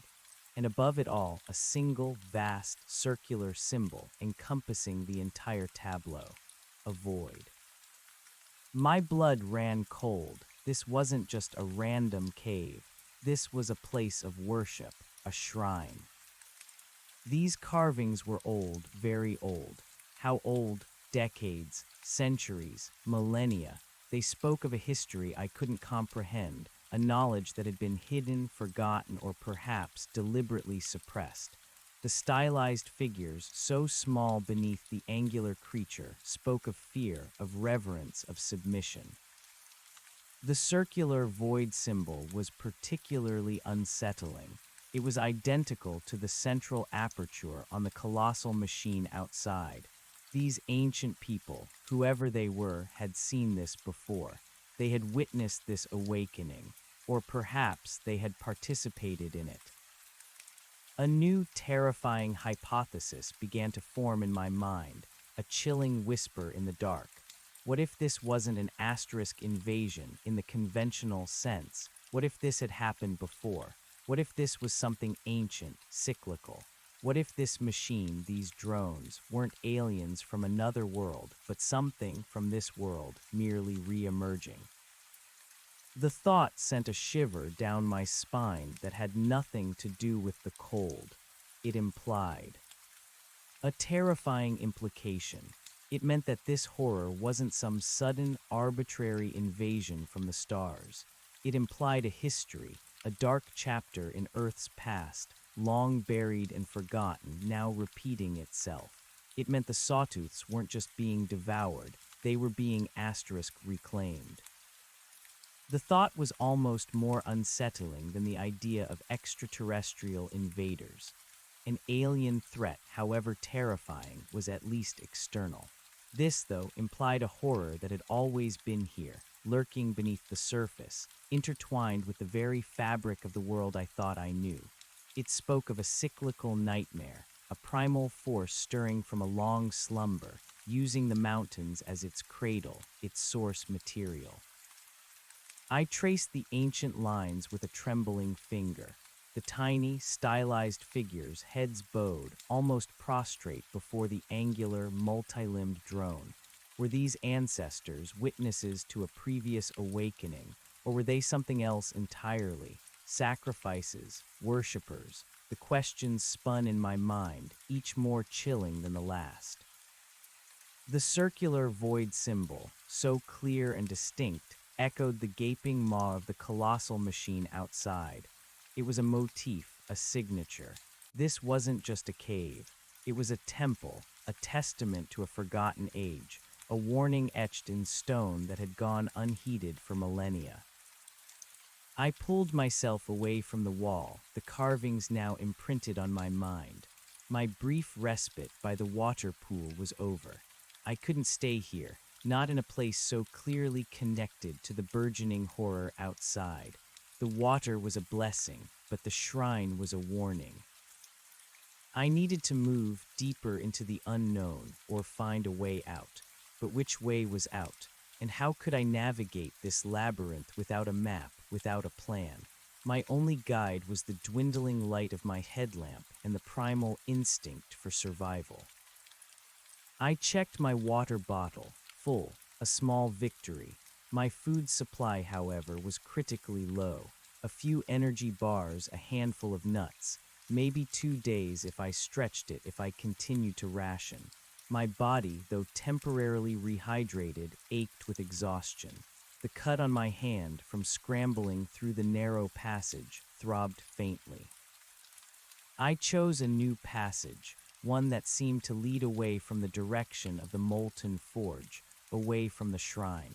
It was narrower, darker, less inviting, but it offered the hope of distance from the enemy's heart. The air grew heavy and cold again as I ventured deeper. The rhythmic pulse from the mountain, though faint, was still a pervasive throb in the rock beneath my boots, a constant reminder of the apocalypse unfolding above. It was a slow, deep vibration that seemed to resonate through my very bones. The passage twisted, turned, and sloped downwards. My headlamp beam on its brightest setting struggled to penetrate the absolute darkness, revealing only segments of the rough-hewn rock walls, the ceiling, the uneven floor. I moved carefully, testing each step, my senses straining. The silence was profound, broken only by the drip of water and the crunch of my boots on the loose scree. Hours blurred, my mind entered a semi-hypnotic state of focused movement, punctuated by moments of acute terror. I crawled through tight squeezes, shimmied down steep slopes, and traversed narrow ledges over unseen drops. The claustrophobia was a constant companion, pressing in on me, threatening to overwhelm. Then the passage opened into another vast chamber, larger even than the one with the molten pool, but entirely different. This one was dark, silent, and cold, echoing with a hollow stillness. My headlamp beam, though powerful, was swallowed by the immensity of the space, revealing only a fraction of its ceiling, its distant walls. And then I saw them. They stood in silent rows, rising from the cavern floor like grotesque, petrified trees. Hundreds of them. They were tall, slender columns, made of the same obsidian-dark material as the machine outside. They pulsed with a faint, internal green light, so dim it was barely visible in the vast darkness. My breath caught in my throat. These weren't natural formations. They were too regular, too geometric, and their sheer number was terrifying. This wasn't just a cave system. It was a subterranean factory, a dormant forest of alien technology. I took a cautious step forward, my boots crunching on what felt like fine, dark dust, pulverized rock, perhaps. The air was still heavy and tasted of that faint metallic tang, though far less potent than at the molten forge.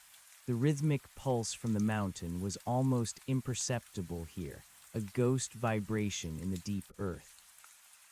I moved slowly, weaving my way through the towering columns, my headlamp beam dancing across their surfaces. They were smooth, almost polished, absorbing the light rather than reflecting it. Some were complete, reaching high into the darkness. Others were clearly unfinished, their tops rough and jagged, as if they had been snapped off prematurely. This was a storage facility, a manufacturing plant. The sheer scale of it was mind-boggling. The colossal machine outside wasn't just asterisk on Mount Hayburn.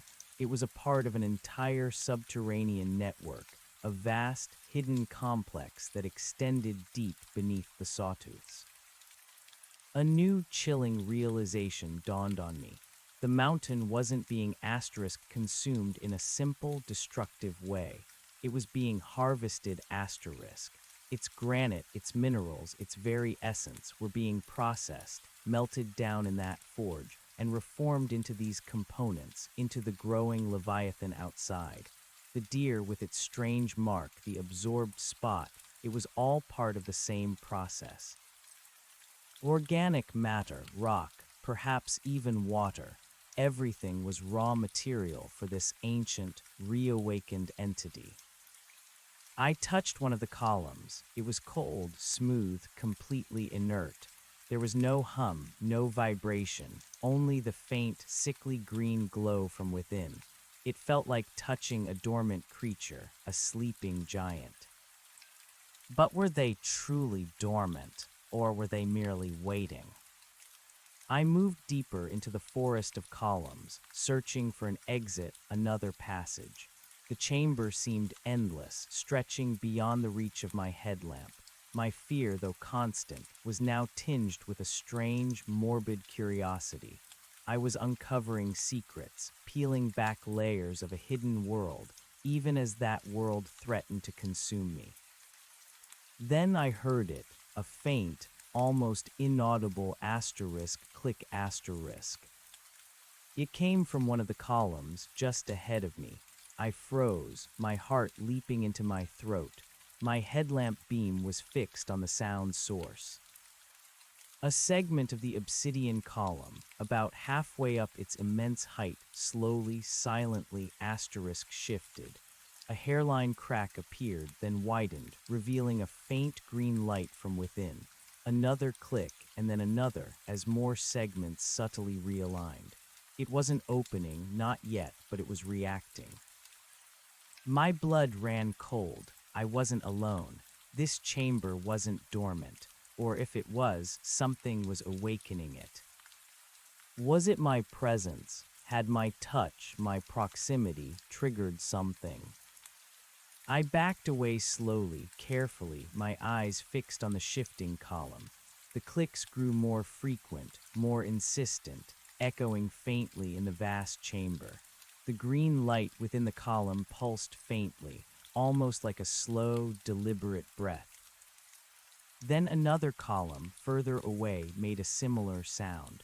A subtle shift, a faint click, and then another and another, spreading through the silent forest of obsidian like a slow, awakening wave.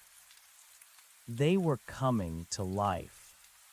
Panic, raw and unthinking, surged through me. I didn't wait to see what they would become. I turned and ran, scrambling over the uneven floor, weaving between the still dormant columns, desperately searching for any sign of a passage, an exit. My headlamp beam bounced wildly, illuminating fragments of the waking nightmare around me. Clicks and faint green pulses multiplied, spreading through the chamber.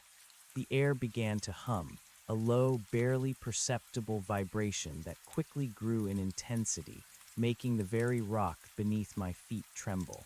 The metallic tang in the air intensified, stinging my nostrils.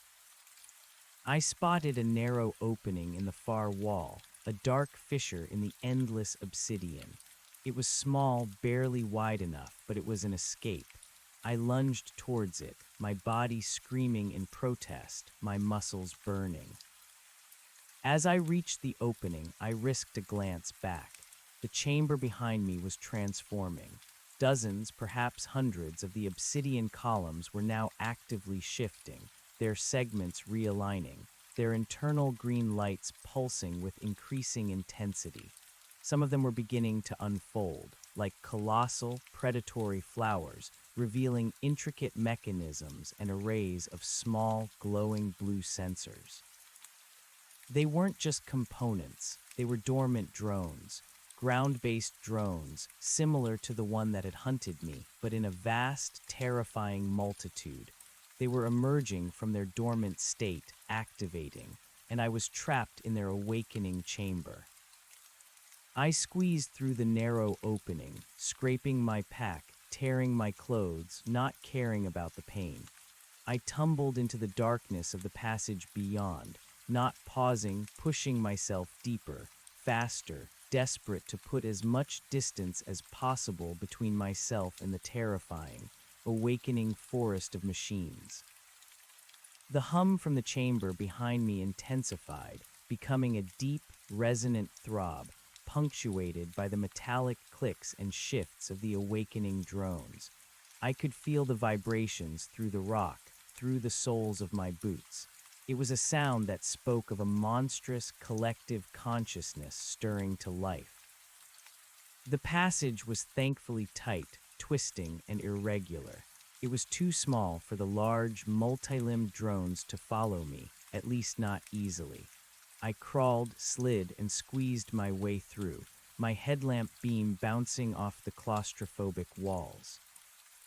After what felt like an eternity, the passage widened slightly, leading into a series of smaller, interconnected chambers. The hum from the awakening chamber began to recede, becoming a distant, muffled throb. The metallic tang in the air also faded, replaced by the damp, mineral scent of natural cave. I collapsed in a small alcove, gasping for breath, my body shaking uncontrollably. My lungs burned, my muscles screamed, but I forced myself to stay alert, listening. The only sounds were the drip of water and the frantic pounding of my own heart. I was safe for now, but the sheer scale of what I had just witnessed was almost too much to bear. This wasn't just a machine, it was a asterisk system asterisk. a vast, intricate, self-replicating system hidden beneath the mountains, now fully active. My supplies were almost gone. My food could last perhaps another day, maybe two if I pushed it. Water was still available, thankfully, from the occasional drips and small pools I had found further back, but I couldn't survive indefinitely down here. The air quality, though not overtly stifling, felt heavy, different from the fresh mountain air, and the cold, damp environment was taking its toll.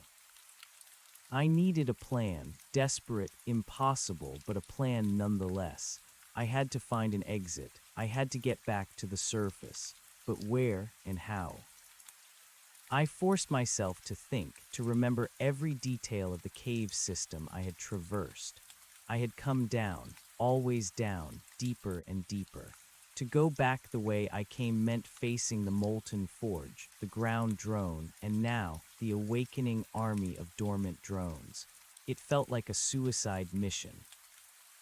What about going forward, deeper still? Was there another exit, a forgotten passage that led somewhere else? Perhaps to a different part of the Sawtooths, a more remote valley? Or would it lead only to more horrors, deeper into the bowels of this alien complex? I pulled out my meager food supply, gnawing slowly on a protein bar, trying to conserve every calorie. The taste was like sawdust, but I forced it down. My mind, despite the exhaustion, was racing. I thought about the ancient carvings, the stylized figures beneath the angular creature, the void. It all pointed to something ancient, something that had been here before. Was there a way to stop it? Or was it an unstoppable force of nature, a geological apocalypse guided by an unseen intelligence? I decided to push forward. The path behind me was a known hell. The path ahead was unknown, but held a sliver of hope, a chance that I might stumble upon a different exit, one not guarded by an army of awakening machines. I rested for a few hours, a fitful, shallow sleep, my body shivering despite my sleeping bag. Every distant drip, every echoing whisper of the cave sent jolts of adrenaline through me.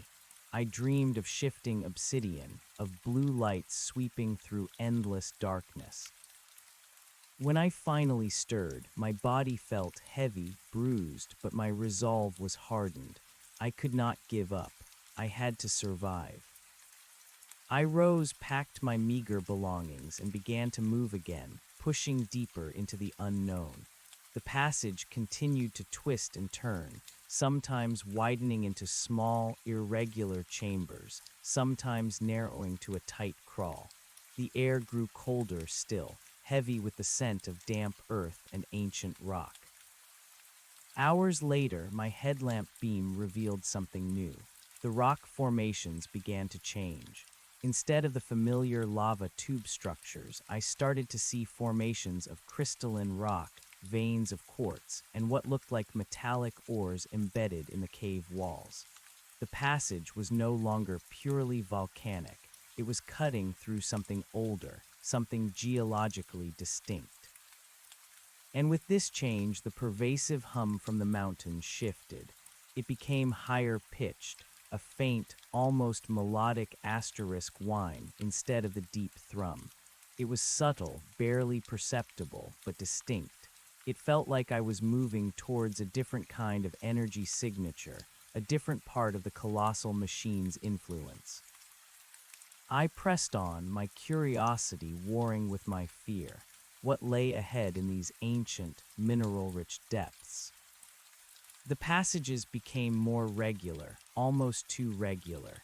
They weren't smooth or polished, but they ran straighter, with more consistent dimensions, like they had been deliberately carved or excavated. The metallic ores in the walls grew more prominent, glinting dully in my headlamp beam. Then I saw it, a perfect circular archway carved into the solid rock, leading into a much larger tunnel. It was too symmetrical, too precise to be natural. It was clearly artificial. My heart pounded. This wasn't just a cave system anymore. This was a structure, a hidden installation, and the implications were terrifying. I approached the archway cautiously, my ice axe held ready. The air flowing from the tunnel was cold, dry, and carried a faint, crisp, almost electrical scent. The high-pitched whine from the mountain was stronger here, a constant, resonant hum that seemed to vibrate from the very air itself. I peered through the archway. The tunnel beyond was vast, perfectly circular, and stretched into impenetrable darkness. My headlamp beam, even at its brightest, couldn't reach the far end. The walls were smooth, seamless, made of the same obsidian dark material as the machine outside, but duller, older, almost ancient in its appearance. Lines of faint, sickly green light pulsed gently along its length, tracing intricate patterns that seemed to absorb my headlamp's light rather than reflect it. This was clearly a main artery, a primary conduit within the subterranean complex. But a conduit for what? I hesitated, fear warring with the desperate need to find an exit. This felt like walking deeper into the heart of the beast, but it also felt like a pathway, a deliberate route, and perhaps it might lead to a way out. I took a deep breath, clenched my jaw, and stepped through the archway. The air inside the tunnel was unnervingly still. The high-pitched whine was a constant presence, a physical pressure against my eardrums. The green lines pulsed rhythmically, casting long, eerie shadows down the circular walls. The silence, save for the hum, was absolute. No drips of water, no crunch of rock. This was not a natural environment. I began to walk, my footsteps echoing eerily in the vast, perfectly circular tunnel. My headlamp beam illuminated the strange, smooth walls, occasionally revealing embedded panels that looked like access points or dormant interfaces. They were all made of the same dark, light-absorbing material, seamlessly integrated into the tunnel structure. The tunnel stretched on, seemingly endless. I lost all sense of direction, all concept of how deep I was or where I was going. My world had shrunk to the flickering beam of my headlamp and the oppressive, humming darkness. My body screamed for rest, for food, for light, but I pushed on, one foot in front of the other, a desperate automaton. My food supplies were now almost completely depleted, just a few energy gel packets left. My water was holding, thanks to the occasional natural pools, but I knew I couldn't rely on them forever in this artificial environment. After what felt like an eternity but could have been hours, the tunnel began to curve upwards. The incline was gradual at first, then became steeper, a relentless climb. Hope flickered within me. Upwards meant closer to the surface. As I ascended, the high-pitched whine began to shift again, morphing into a lower, more guttural rumble. It was still a vibration, but a different kind, one that felt more like the deep throb of the main machine outside. Was I heading back towards it, or towards a different part of its immense structure? Then the green lines on the walls began to pulse more brightly, more aggressively. They no longer merely traced patterns. They illuminated, casting a faint, sickly glow throughout the tunnel, making my headlamp almost superfluous. The tunnel itself seemed to be coming to life, its hidden mechanism stirring. I pressed on, my pace quickening, propelled by a desperate mix of fear and renewed hope. The climb became arduous, my legs burning, my lungs aching. But the thought of reaching the surface, of escaping this subterranean nightmare, kept me moving. The tunnel opened abruptly into a vast circular shaft, soaring upwards into impenetrable darkness. The green light here was blinding, emanating from intricate patterns woven into the walls of the shaft, pulsing with an almost violent intensity. The rumble was deafening now, a thunderous roar that vibrated through my entire body, threatening to dislodge the fillings in my teeth. This wasn't an exit, this was an elevator shaft, or a massive conduit designed for transporting vast amounts of material, or components. And at the bottom of the shaft, where the tunnel I had just emerged from converged, was a platform. Made of the same obsidian dark material, it pulsed with the brightest green light yet, and it was moving. Slowly, silently, it began to ascend, rising into the blinding green light, carrying something that my headlamp couldn't quite resolve in the overwhelming glow. My blood ran cold. I had walked into a transfer point, a transportation hub, and something was being moved, something large asterisk. I scrambled for cover, pressing myself into a small crevice in the wall of the tunnel I had just exited, trying to disappear into the faint shadows, trying to make myself invisible. The roar of the shaft was immense, the green light oppressive.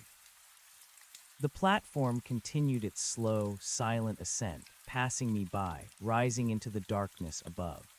As it passed, I caught a glimpse of what it carried. Not a component, not raw material. It was a colossal, segmented body, identical to the ground-based drones that had just awakened, but many times larger. It was immense, its articulated limbs folded tightly against its obsidian carapace, its blue sensors dark and inert. It was dormant, or perhaps still incomplete.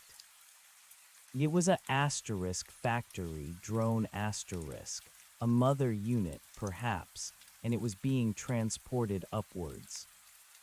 The implications were devastating. If these colossal drones were being moved up, it meant they were being deployed to the surface, to the other peaks, to the valleys. The war for the Sawtooths, for the world, was escalating. The platform disappeared into the darkness above, and slowly the roaring in the shaft began to recede, the green light dimming slightly, returning to its aggressive pulse. The thrum from the mountain, however, remained deafening. I emerged from my hiding spot, trembling uncontrollably. I was deeper inside the machine's inner workings than I could have ever imagined, and I was trapped. To go up this shaft meant encountering more of these immense drones, being exposed in the blinding green light.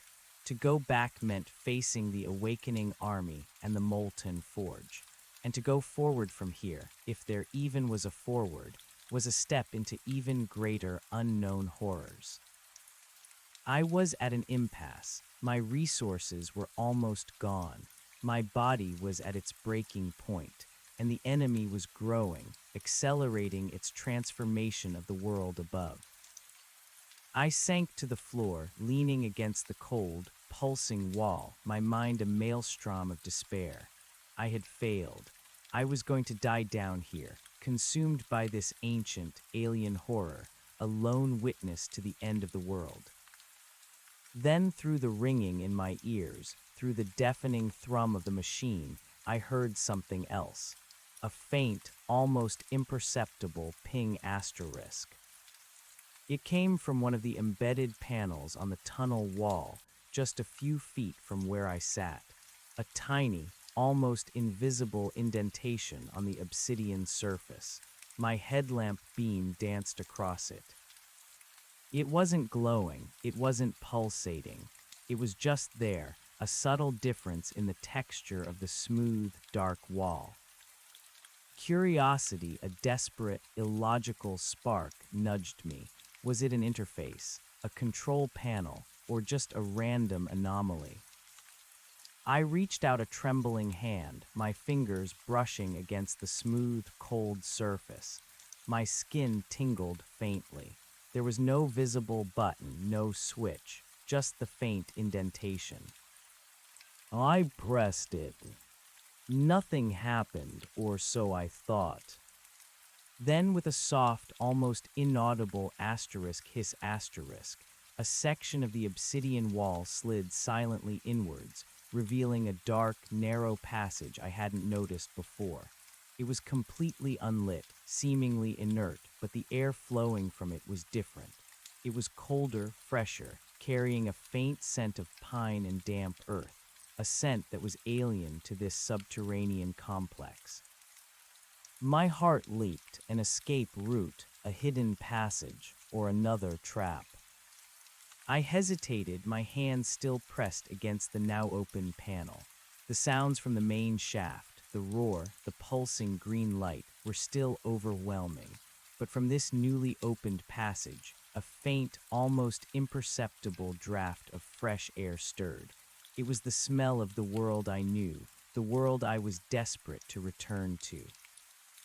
I peered into the darkness of the new passage.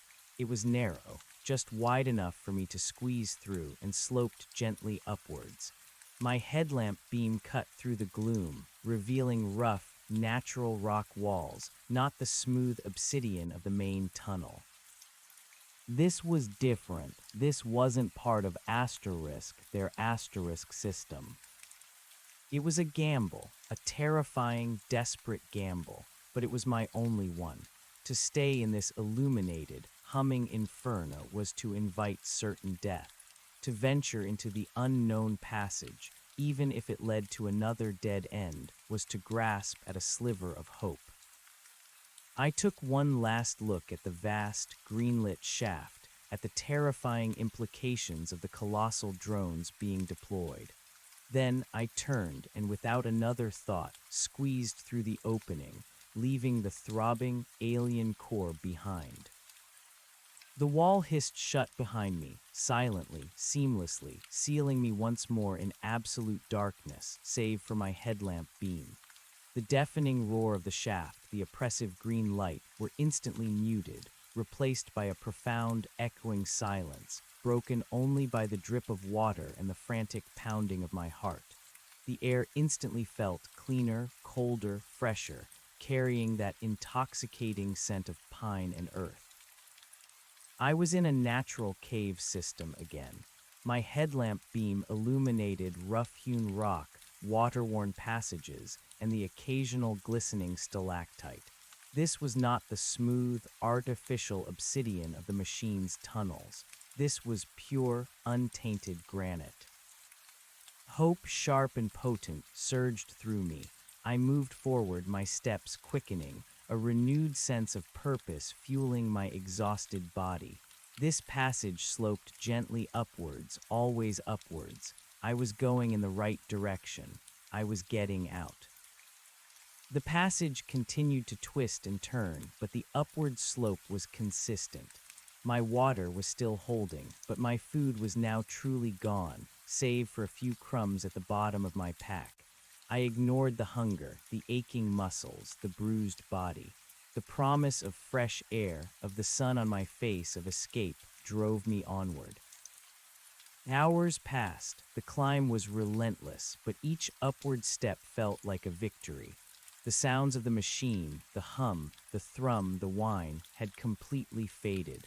Only the drip of water and the echoing silence of the deep earth remained.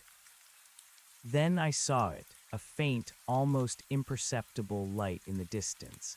Not the green pulse of the machine, not the blue glow of a drone. This was a natural light, faint, ethereal, but undeniable. Dawn or twilight, I didn't know which, but it was the light of the outside world. I stumbled forward, my pace accelerating, my heart hammering with a desperate mix of joy and terror. The passage began to widen, the air growing noticeably colder, fresher. The light grew stronger, a pale, milky white, filtering through what looked like a narrow crack or opening. I pushed myself through a final, tight squeeze, my body scraping against the rough rock, and then I emerged. I found myself in a small, sheltered grotto, carved into a rocky cliff face. The air was cold, crisp and clean, tasting of pine and snow, and above me, visible through a narrow opening in the rock, was the sky. It was dawn. The first tentative rays of sunlight were piercing through a thick, purple-gray haze. But this wasn't the dust cloud from Mount Hayburn. This was a sky choked with ash and smoke, a sky that screamed of wider devastation. My eyes, accustomed to the absolute darkness of the cave, watered in the dim light. I scanned the landscape below. I was high up on a remote, unfamiliar ridge, far from where I had entered the cave system. The sawtooths stretched before me, but they were no longer the majestic peaks I knew. The mountains were scarred, ravaged, their familiar profiles brutally altered. The closest valleys were choked with ash, and beyond, in the direction of where Mount Hayburn should have been, a colossal, dark storm cloud loomed, boiling and churning, lit by an angry, internal glow. It was a maelstrom of dust, energy, and something else, something vast and unnatural. The colossal machine was no longer confined to a single peak. It was everywhere. Its tendrils, dark and impossibly long, snaked across entire mountain ranges, connecting peak to peak, consuming everything in their path. Great sections of granite had been replaced by the obsidian-dark metallic surface, pulsing with sickly green light. The sawtooths were becoming a single, interconnected, alien entity. And the drones, they were everywhere, thousands of them. They swarmed through the ash-choked air, a buzzing, relentless horde, their blue sensors sweeping the devastated landscape.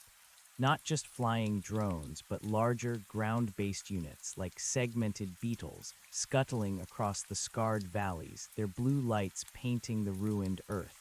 They were like a plague, an unstoppable force, methodically dissecting and converting the very landscape. My world, the world I knew, was gone. It had been replaced by this, a nightmare landscape of alien construction and relentless consumption.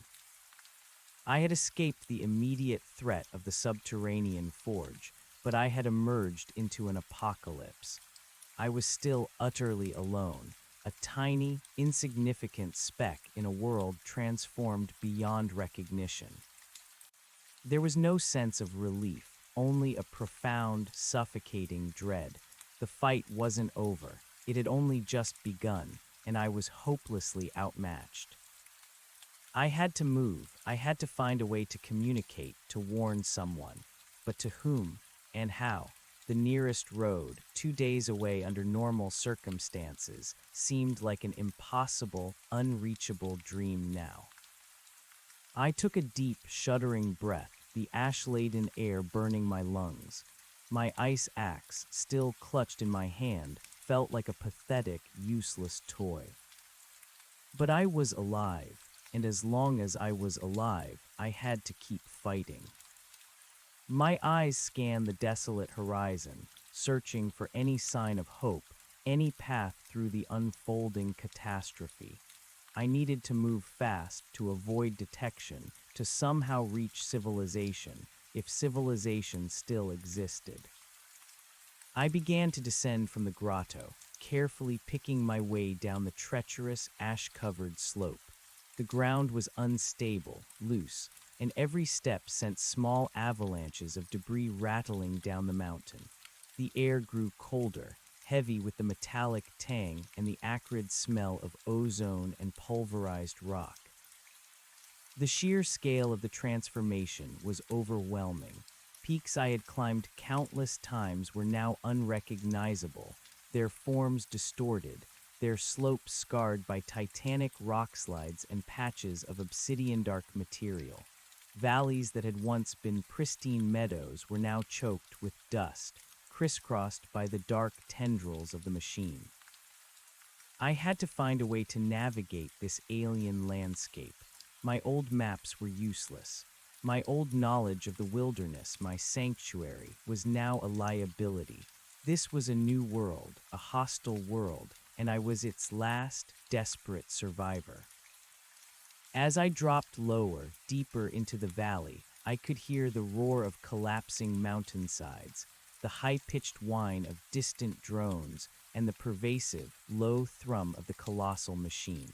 It was a symphony of destruction, a relentless, terrifying reminder of the enemy's power. I needed to find shelter, a hiding spot. I needed to formulate a new plan. I was no longer trying to escape a asterisk machine. I was trying to escape asterisk the machine asterisk, an entity that seemed to encompass the entire world. I found a small, overgrown gulch, choked with dense thickets of spruce and juniper, offering some concealment from the drone-filled skies. I scrambled into it, pushing my way through the thorny branches, desperate for any cover. I dropped to the ground, my body trembling with exhaustion and fear. My legs burned, my lungs ached, and my stomach screamed with hunger. I was at my limit. But I couldn't stop. I couldn't give up. As I lay there trying to catch my breath, trying to calm my frantic heart, a new sound reached me. Not the drones, not the mountain. This was closer. A faint, almost imperceptible rustle asterisk. My head snapped up. I froze, straining my ears, my ice axe clutched tightly in my hand. The rustle came again, closer this time, from deeper within the thicket, just beyond my vision. It was too regular to be wind, too deliberate to be an animal. My blood ran cold. Was it a drone, a ground-based unit, somehow tracking me even here? I slowly, cautiously, peered through the dense foliage, my eyes wide and frantic. The shadows were deep, distorted by the ash-filtered light. And then I saw it, a flash of color, not black, not obsidian, a dull, earthy green, and then a shape, not angular, not metallic. It was a boot, a human boot. My breath hitched, another human, impossible. I was utterly, completely alone. The rustling stopped. A figure emerged from the dense spruce, slowly, cautiously, stepping into a small clearing just a few yards from me. It was a woman dressed in worn, camouflage clothing, a large, well-used pack on her back. A rifle, ancient and battered, was slung across her shoulder. Her face was smudged with dirt and ash, her eyes sharp, wary, constantly scanning the surroundings. She moved with a silent, practiced grace, like a predator in its own element. She stopped, listening, her head cocked slightly to one side. She seemed to be searching, just like the drones. Then her gaze landed on my hiding spot. Her eyes, narrowed and piercing, locked onto mine. She raised her rifle slowly, deliberately, her finger hovering over the trigger. "Who are you?" she whispered, her voice low, hoarse but steady. "What are you doing here?" My mind reeled. Another survivor, a human, but was she friend or foe? In this apocalyptic new world, trust was a luxury I couldn't afford, and her rifle was pointed directly at me. My muscles were screaming, every nerve in my body on high alert. Her eyes, the color of a stormy sky, never left mine. The rifle, an old bolt-action hunting model, was steady. I could see the glint of the brass cartridge in the chamber. "My name is Alex," I managed, my voice a croak, raw from disuse in the ash-laden air. "I'm a climber. I was in the caves. I just got out." Her gaze swept over my disheveled appearance, my scratched gear, the desperate look in my eyes. She didn't lower the rifle. "Caves, huh? You picked a hell of a time for a spelunking trip." Her voice was low, raspy, edged with suspicion. "No one else is out here, not anymore." "I know," I said, my voice gaining a bit of strength, though my throat still burned. I saw what happened, from inside." I gestured vaguely back towards the grotto, towards the mountain. "The machine. I was trying to escape it." A flicker of something, recognition, perhaps, or disbelief, crossed her face. The machine, she echoed, her voice flat. You mean the asterisk thing that ate the sawtooths? She still held the rifle. What kind of escape leads you into asterisk, the heart of it? It was a hiding place, I explained, desperate to convey the enormity of what I'd witnessed. I got trapped inside. It's not just a machine, it's a whole complex underground. A forge, a factory. They're making more. Her eyes widened almost imperceptibly, but the rifle remained steady. More what? Drones, big ones, and components. The mountain, it's like a raw material for them. My words tumbled out, disjointed, fueled by adrenaline. I saw where they're being built, where they're being assembled. They're deploying them to the surface. She studied me for a long moment, her expression unreadable. The silence stretched, broken only by the distant hum of the alien entities and the rasp of my own breathing. Finally, slowly, she lowered the rifle a few inches, though it remained clutched in her hands. You speak a lot of crazy, she said, but there was a hint of something new in her tone. Less outright hostility, more cautious assessment. But you also look like you've been dragged through hell, and that smell, that metallic stink, it's worse on you. It's from inside, I confirmed, my gaze still fixed on her. The molten pool, the core. She nodded slowly, her eyes still narrowed. Right, the core, where is it? Deep inside the mountain, under Hayburn. I don't know exactly where, but I escaped through a hidden passage. I just came out of that grotto. I pointed to the opening above us. She glanced up, then back at me. My name's Anya, she said, the rifle finally dropping to rest against her hip. And I haven't seen another living soul in too long. What you're saying, it tracks with some things, but it's also a lot to swallow. I know, I said, feeling a wave of exhaustion crash over me now that the immediate threat seemed to have subsided. But it's true, they're not just flying around up here. They're building, from the inside out. Yanya let out a low whistle, a sound that seemed incongruous in the ash-choked air. Well, that explains why the mountains are bleeding black. I thought it was just some kind of supervolcano or something, but an asterisk factory asterisk. She shook her head, a grim expression on her face. So you're the first one out of the belly of the beast. Lucky you, now what? I don't know, I admitted, suddenly feeling the full weight of my predicament. I need to find a way to warn someone, but is there anyone left? Yanya's gaze swept across the ruined landscape, a profound sadness in her eyes. There are always some left, but communications are down. Satellite, radio, everything's static. The air's thick with their interference. I've been trying to reach the resistance cells in the lowlands, but it's like screaming into a hurricane. Resistance cells, my voice was barely a whisper. There are others. Scattered survivors, soldiers, civilians, anyone with a pulse and a gun trying to make a stand, Anya said, her voice hard. But they're mostly focused on survival, not fighting back against this asterisk. She gestured towards the sky, where the drones continued their endless patrol. We don't know what they are, where they came from, just that they came and they started taking. They're from here, I blurted out, remembering the ancient carvings. Or they were here before. There's a shrine in the caves, ancient carvings. People worshipped them or chronicled them. It's cyclical. It happened before. Yanya stared at me, her expression a mix of awe and terror. Ancient, like what, native tribes? Older, maybe. The carvings showed the void symbol, the multi-limbed drone, small human figures bowing before it.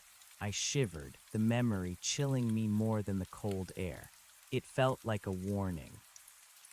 Yanya chewed on her lip, processing this. Well, that's a whole new layer of messed up. So we're not just fighting aliens, we're fighting ancient Earth demons. She shook her head. Doesn't make our chances any better. I need to get out of these mountains, I said, the thought of the drones, the core, the awakening factory, still fresh in my mind. I need to find help, if there's anyone left to help. That's a long walk, Alex, and a dangerous one, Anya replied, her eyes scanning the ridges. The valleys are crawling with those ground units now, the sky's thick with the flyers, and the peaks, well, you've seen the peaks. They're not exactly welcoming anymore. I know, but I can't stay here. Neither can I, Anya looked around the small gulch. This spot's good for a short rest, but it won't last. The flyers are getting smarter. They've already swept this sector twice since I got here. You were waiting for something, I asked, noticing her careful positioning her rifle. No, not waiting, moving, always moving, she corrected. I saw the glow from your grotto when you came out. Thought it might be one of their new things. Or, well, I hoped it wasn't, but you never know these days. She paused, then took a long, appraising look at me. You're beat. You got food, water. I shook my head grimly. Water a little. Food's gone. Haven't eaten properly in days. Figures, she sighed, then unslung her pack, rummaging inside.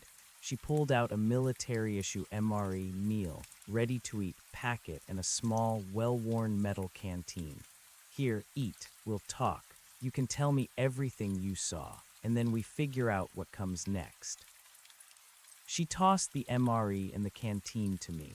My hands, still trembling, caught them. The MRE felt like a brick, heavy and substantial. I tore it open, my fingers fumbling with the plastic, and pulled out a packet of chili with beans. The smell, even through the ash, was heavenly. I ate slowly, savoring every mouthful, the warmth spreading through my empty stomach. The water from her canteen, though not as pristine as the underground spring, was still a blessing. As I ate, Anya kept watch, her rifle resting across her knees, her eyes constantly sweeping the sky and the surrounding ridges. She was like a coiled spring, ready to react at a moment's notice. So, she began, her voice low, you said you're a climber. You know these mountains. Knew them, I corrected, a bitter taste in my mouth, not from the chili. I've spent my life here. Guided trips, explored every peak, but they're not the same now. They're alien. That's an understatement, she nodded. Tell me about these caves. You said a core, a molten pool. I recounted everything, from the initial escape into the lava tubes, to the discovery of the molten forge, the geometric structures, the guardian drone, and the narrow escape. I described the ancient shrine, the unsettling carvings, the circular void symbol. Then the vast chamber filled with dormant obsidian columns, the awakening drones, and my frantic flight into the artificial tunnel system. I described the vast, green-lit shaft, the colossal factory drone being transported upwards, and finally, the hidden passage that led me to the surface. Anya listened in silence, her expression growing increasingly grim. Her eyes, usually sharp and watchful, softened with a flicker of horror. When I finished, the only sound was the distant hum of the alien machines and the rasp of our breathing. Holy hell, she whispered, her voice barely audible. A literal hell. So it's not just about mining the mountains for energy. It's about building an army, a new world made of them. That's what it looked like, I confirmed. And it's ancient. These carvings, they suggest it's happened before. A cyclical apocalypse, Anya muttered, shaking her head. Just what we needed. Listen, Alex, what you saw, it's vital. No one else has gotten this close. We need to get this information out. But how? I asked, looking at the smoke-filled sky, the endless drones. There's a comms relay. Old military bunker deep in the Selkirks west of here, she explained, gesturing vaguely with her head. About 200 miles, maybe 3, if it's still active, if anyone's still there. It's a long shot, but it's the only shot I know of. 200 miles through that, I gestured at the ravaged landscape. It's suicide. Staying here is suicide too, just slower, Anya countered, her gaze hardening. And you have information. That makes you important. That makes us important. It means we have a purpose beyond just trying to survive another day.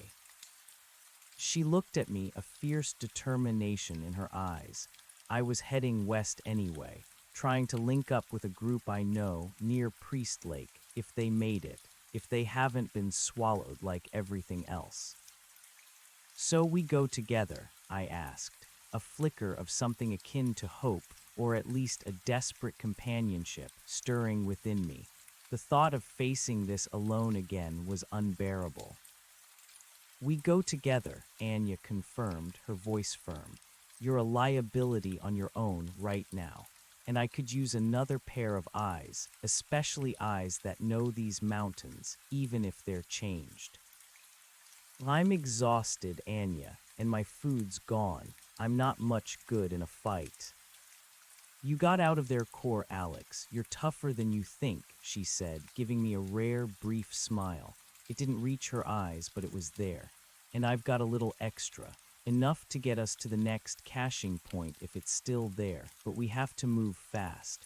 They're expanding. Every day more ground turns black. I finished the last bite of chili, feeling a surge of energy, however fleeting. Okay, what's the plan? We move at night mostly, Anya said, already packing her rifle. Stay hidden during the day. We try to stick to the highest ridges where the ground units have trouble and use cover from the flyers. It's slow, dangerous, but it's our best bet, and we avoid anything that glows green or blue. Sounds like a plan. I started to pack my own meager gear. My ice axe, which had felt useless moments ago, now felt like a familiar extension of myself. First order of business, we get you a little more kit, Anya said.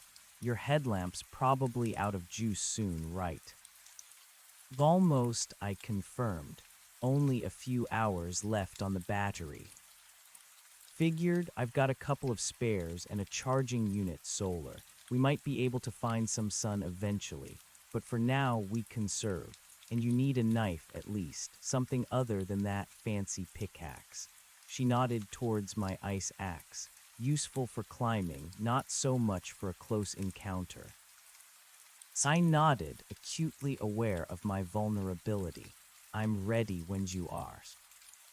Anya finished securing her pack.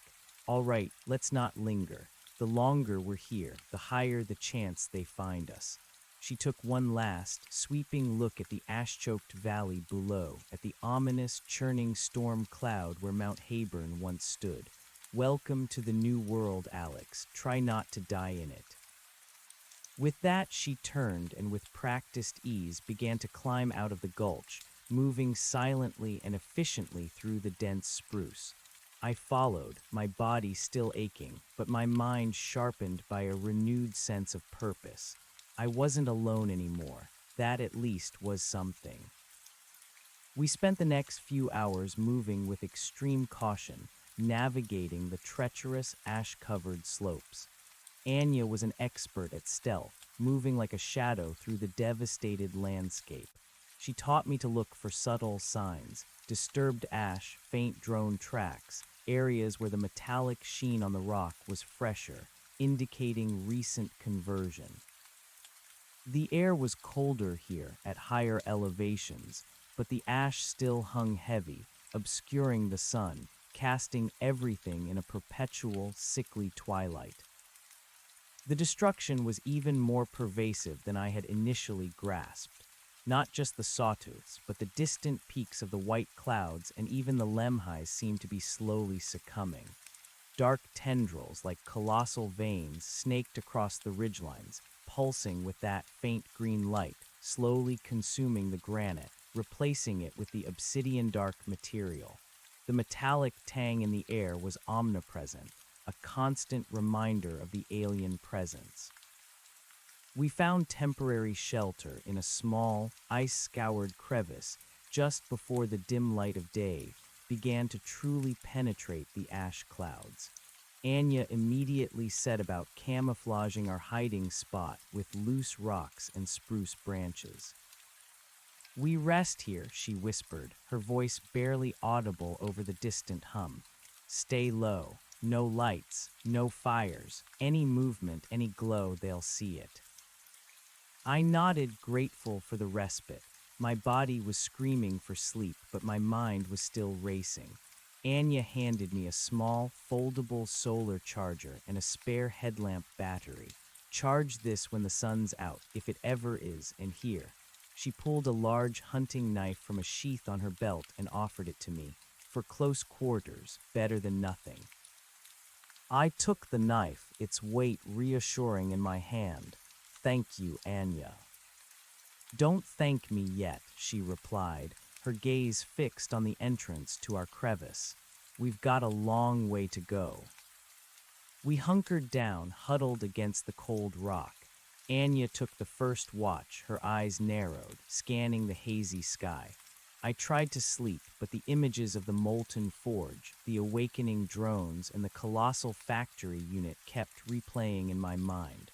The rhythmic pulse of the mountain, though faint, was still a presence, a deep, pervasive thrum that seemed to echo through the very bedrock. After a few hours, Anya nudged me awake. "My turn to rest. Your watch, stay alert." She passed me her rifle. "If you see anything hostile, anything at all, you wake me. Don't engage unless absolutely necessary." I took the rifle, surprised by its weight, the cold metal against my gloved hands. It felt powerful, dangerous. I had never held a weapon before, not a real one. My ice axe was for climbing, for survival, not for taking a life. But in this new world, lines were blurred. I kept watch, my eyes straining in the perpetual twilight. The world outside was a canvas of desolation. The drones were less frequent at night, but they were still there, faint blue lights darting through the ash like predatory fireflies. The ground units, their multi-limbed forms indistinct in the gloom, occasionally scuttled across distant ridges, their metallic clinking echoing faintly. Anya slept soundly, curled into a tight ball, her breathing slow and even. She was clearly used to this, to living on the edge, to the constant threat. I wondered how long she had been out here, alone, fighting this impossible battle. When the dim, ash-filtered dawn finally began to lighten the sky, Anya stirred. "Anything," she whispered, her eyes snapping open, instantly alert. "No, just a lot of drones." I handed her the rifle back. "Good, that's how we want it." She checked the sky. "Looks like it'll be a little brighter today. Maybe we can get some charge on these batteries." We spent the day huddled in the crevice, sharing the last of Anya's meager food supply, a few handfuls of dried fruit and nuts. She carefully positioned the solar charger, hoping for enough filtered sunlight to trickle a charge into the spare batteries. The time passed slowly, filled with a suffocating tension. The world outside was a constant reminder of our fragility, our insignificance against the colossal alien force. Anya told me more about her background. She had been a park ranger, a wilderness expert, deeply familiar with these mountains. When the transformation began, she had been on a solo patrol. She had seen the first tendrils unfurl from Mount Hayburn, witnessed the initial waves of drones emerge. She had tried to warn her station, but communication had already been spotty, then cut off entirely. She had been on the run ever since, trying to make her way to any known pockets of human resistance. "Most people tried to evacuate east towards the plains," she explained, her voice flat. but the drone spread fast, faster than anyone thought. The military tried to intervene, but it was like trying to swat a swarm of angry bees with a fly swatter, and these bees were made of something impenetrable. "What about nuclear weapons?" I asked, the desperate thought surfacing. Yanya shook her head, a grimace on her face. "Likely tried. I heard distant flashes, saw the mushroom clouds from far away days ago, but it didn't seem to stop them. If anything, it just gave them more raw material, more pulverized earth to turn into whatever they are." She gestured to the sky. "It just made the air thicker, the world more toxic." The thought was horrifying. Humanity's ultimate weapon, useless against this alien entity. It merely added to the devastation, accelerating the transformation. "So the comms bunker in the Selkirks," I pressed. "You really think it's still there, still operational?" "It's a deep bunker, old Cold War stuff, built to withstand a nuclear strike," Anya explained. "If anything could survive, that could, and there was always a skeleton crew. Might be more now if anyone managed to make it there." "And if it's not?" "Then we keep going, try to find the Priest Lake group, or any other survivors." She looked at me, her gaze steady. "We don't give up, Alex, not until our last breath." As the sun began to dip below the ash horizon, bathing the sky in a bruised purple and orange glow, Anya decided we needed to move.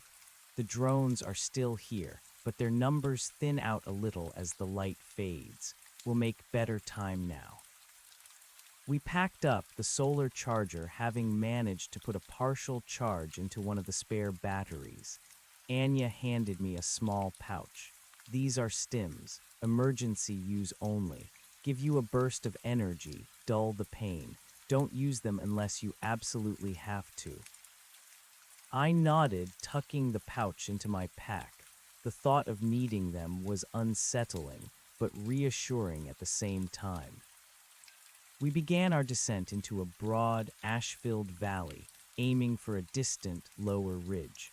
The ground here was even more unstable, a thick layer of fine gray ash covering everything. Our boots sank with every step, making progress slow and arduous. The air was heavy, tasting of burnt metal and pulverized rock. The silence in the valley was profound, broken only by the crunch of our boots and the distant, omnipresent hum of the machine. The ash muffled all other sounds, creating an eerie, dead world. Yanya moved with extreme caution, her eyes constantly scanning the ground for fresh drone tracks. I followed her lead, trying to mimic her silent movements, my senses on high alert. The knife she had given me felt heavy, a constant reminder of the danger. We had been moving for a couple of hours when Anya suddenly froze. She held up a hand, signaling me to stop.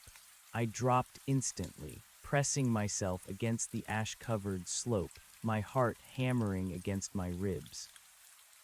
"Ground unit," she whispered, her voice barely audible. "Ahead, and it's big." I strained my eyes, peering into the gloom. The ash-filtered moonlight offered little illumination, but then I saw it. A dark, segmented form, lumbering slowly across the valley floor, its multiple legs clicking faintly on the loose scree. Its blue sensors swept the ground, painting ghostly arcs of light in the ash. It was one of the larger ground-based drones, similar to the one I had encountered in the core, but even bigger. "Don't move," Anya hissed. "Stay absolutely still." The drone moved slowly, methodically, sweeping its sensors. It was far enough away that we were likely out of its immediate detection range, but its slow, deliberate progress suggested it was on a search pattern. We lay there, frozen, for what felt like an eternity, the cold seeping into our bones. The drone continued its patrol, moving away from us, then slowly curving back. Its sheer size was intimidating, its obsidian carapace absorbing the faint light, making it seem like a moving patch of pure darkness. "It's searching," Anya whispered. "They've covered this valley before, but they're re-sweeping. Must have detected something, or they're just expanding their territory." After what felt like an hour, the drone finally moved out of sight, disappearing behind a low ridge. Anya waited a few more minutes, then slowly, cautiously raised her head. "Clear," she breathed. "Let's move. We need to skirt this valley, not go straight through it." We changed direction, climbing higher onto the flanking ridge, trying to put more distance and elevation between us and the drone's patrol path. The climb was steep, treacherous, the ash making every step a gamble. As we ascended, the wind picked up, swirling the ash around us, creating ghostly, twisting columns in the dim light. The metallic tang in the air grew stronger, mingling with the acrid scent of ozone. Then the ground beneath our feet began to vibrate, a low, resonant thrum, different from the pervasive hum of the distant mountain. This was closer, much closer. Yanya stopped dead, her eyes wide, scanning the ridge above us. "That's not good," she muttered.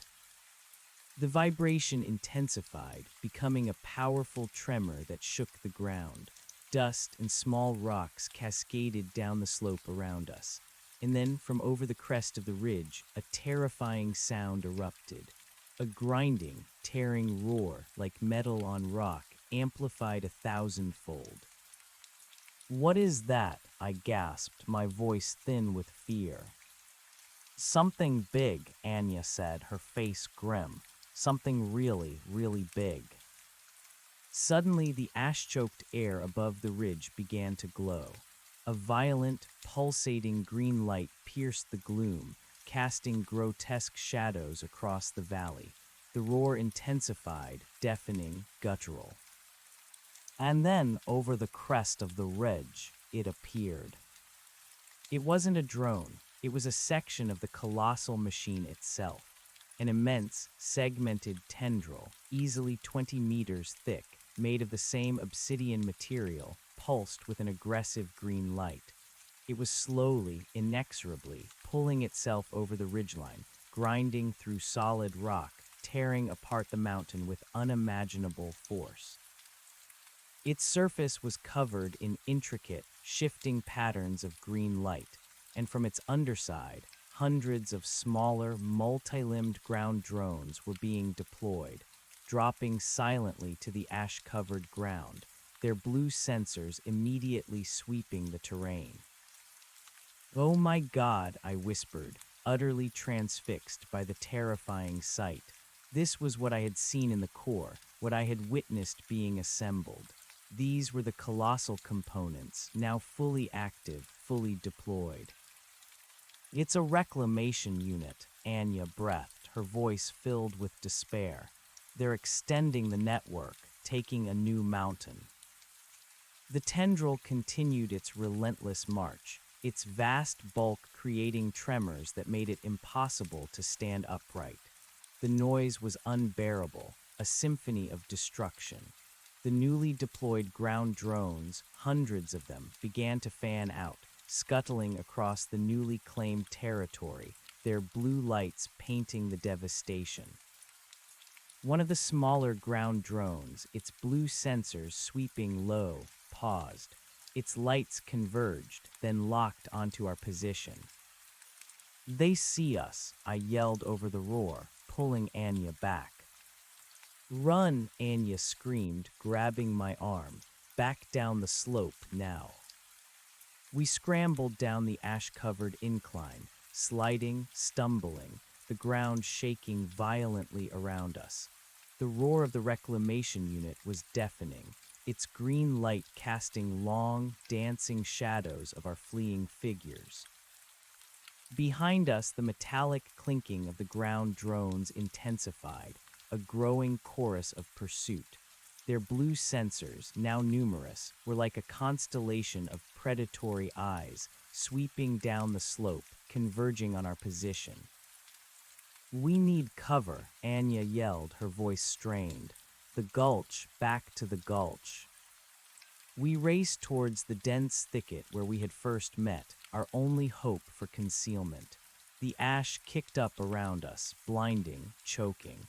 I could hear the drones gaining, their rapid scuttling echoing through the vibrating ground. As we neared the gulch, a sudden, blinding flash of green light erupted from the reclamation unit above. A high-pitched whine, unlike anything I'd heard before, split the air. "Plasma cannon," Anya screamed. "Take cover." Before I could react, a searing beam of green energy lanced down from the colossal tendril, striking the ground just a few yards ahead of us. The earth exploded, sending a geyser of superheated ash and rock fragments blasting into the air. The concussion threw me off my feet, slamming me into the ground. Pain flared through my side, a searing agony. My head hit the ground hard, sending stars dancing before my eyes. I tasted blood. "Alex," Anya's voice was distant, muffled. I struggled to push myself up, my vision blurry, my body screaming. My side felt wet, sticky. I tried to crawl, but my left leg refused to cooperate, a sharp pain shooting through my knee. Zanya was there, pulling me, dragging me towards the gulch. "Come on, get up." I forced myself to move, my teeth gritted against the pain, my every muscle screaming in protest. We stumbled, fell, then crawled the last few feet, diving headfirst into the dense thicket. The thorny branches tore at my clothes, but the concealment was immediate, absolute. We lay there panting, hidden, as the blue lights of the ground drones swept across the gulch's entrance, their metallic clinking growing louder, closer. The roar of the reclamation unit continued its destructive work above, its green light pulsing through the dense foliage, making the leaves glow with an eerie, sickly hue. "Are you hit?" Anya whispered, pressing herself against the ground beside me. "My side and my leg," I gasped, the pain a hot, throbbing pulse. She quickly reached for my side, tearing away a section of my shirt. Her fingers probed gently. "It's a gash, nasty but not deep, looks like shrapnel. Your leg looks like a twist, maybe a sprain. Nothing broken, I hope." She quickly rummaged in her pack, pulling out a first aid kit. "We need to bandage this, and then we need to get deeper into this thicket. They'll search the edges." The drones were just outside the gulch, their blue sensors sweeping back and forth. We could hear their metallic legs scraping on the ash, their low, chittering sounds, like a pack of monstrous insects. They were circling, searching, probing. Zanya worked quickly, expertly cleaning and bandaging my side. The sting of the antiseptic made me wince, but her touch was gentle, efficient. She then tightly wrapped my injured knee, stabilizing it as best she could. "We need to move, Alex," she whispered, her face grim. "They won't give up. They'll find a way in, or they'll send in smaller units. We have to get deeper into the brush, find tighter cover." I nodded, pushing down the wave of nausea and pain. My headlamp battery is almost dead. "Use the spare I gave you," she instructed, "but sparingly, and keep it low. We'll need it when it gets completely dark."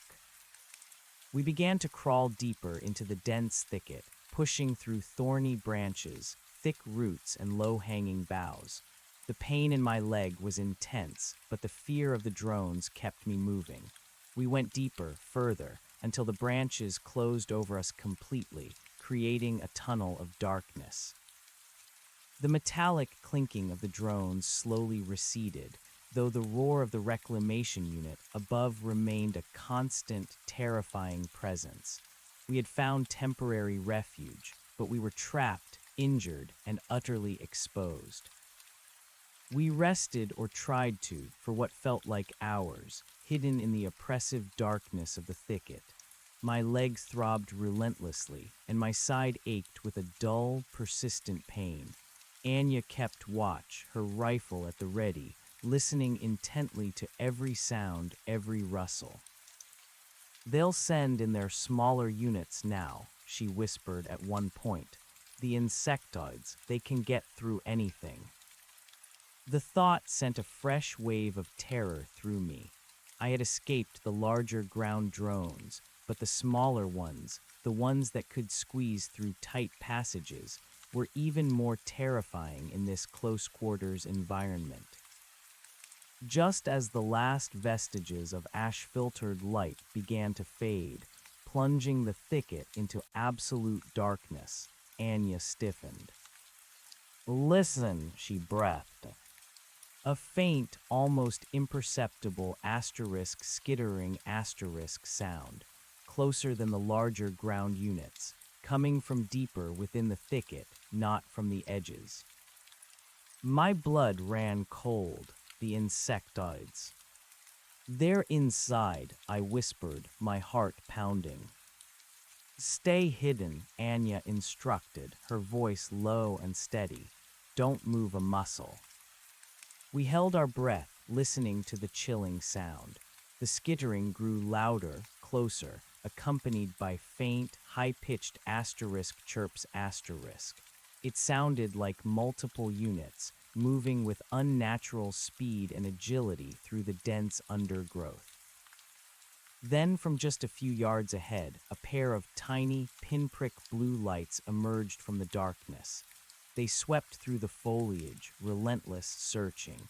Then another pair and another, surrounding us, closing in. They were small, perhaps no bigger than a rat, but their blue sensors were intense, focused. They were scouting units, designed to penetrate tight spaces to flush out prey. Anya slowly, carefully, raised her rifle, aiming into the darkness. Her face was a mask of grim determination. The skittering grew frantic, the chirps intensifying. The blue lights converged, locked onto our position. They had found us. "Now!" Anya yelled and fired. The roar of the rifle in the confined space was deafening, momentarily deafening me. A shower of sparks erupted from the darkness, and a high-pitched shriek of damaged electronics. Then another shot and another. The air filled with the acrid smell of burnt metal and ozone. The skittering stopped. The blue lights winked out. Silence, heavy, oppressive, absolute. "Are they all gone?" I whispered, my ears ringing. "For now," Anya replied, her voice strained. She lowered the rifle, her eyes still scanning the darkness. "But they know we're here. They'll send more, bigger ones this time, and they'll come in force." She paused, taking a ragged breath. "We can't stay here, Alex. We have to move, now, injured leg or not." My leg protested immediately as I tried to shift my weight, a jolt of pain shooting through my knee. But Anya was right. The silence wouldn't last. The discovery of the smaller drones meant our hidden location was compromised. "Which way?" I asked, my voice barely audible. "Deeper into the gulch," Anya said, already moving, half crawling, half pulling herself through the dense branches. "There." She didn't wait for my response. "Deeper into the gulch," Anya said, already moving, half crawling, half pulling herself through the dense branches. "There's a choke point a little further on where the creek bed narrows. If we can get through that, it might offer better cover. It's a risk, but staying here is a death sentence." I pushed through the pain, gritting my teeth, my injured leg dragging. Every movement sent a jolt of agony through my knee, but the memory of the blue lights, the frantic skittering, propelled me forward. The thicket was a thorny labyrinth, branches tearing at my skin, roots snagging my boots. Anya, despite the urgency, moved with a calculated precision, clearing a path just wide enough for me, her rifle held ready. The roar of the reclamation unit above continued its destructive symphony, a constant reminder of the encroaching horror. Its green light pulsed, casting fleeting, grotesque shadows through the leaves, making the already suffocating darkness even more disorienting. I could still hear the faint clinking of the larger ground drones, circling the gulch, waiting. They were patient, methodical. After what felt like an eternity, but was probably only 20 minutes, the thicket began to thin slightly. We emerged into a narrow, rocky creek bed, dry and choked with ash and debris. The walls of the gulch rose steeply on either side, almost sheer in places, offering a degree of protection from the sky. The air here was marginally clearer, less dense with foliage, but colder, carrying the sharp scent of pulverized rock. Here, Anya whispered, pointing to a small overhang, a natural alcove carved into the rock face. Tight squeeze, but it'll do for now. We scrambled into the alcove. It was barely big enough for the two of us to crouch, but the rock provided solid cover from above, and the thick overhang obscured us from ground-level observation. Anya immediately began to pile loose rocks and broken branches at the entrance, creating a makeshift camouflage, blending our hiding spot with the surrounding debris.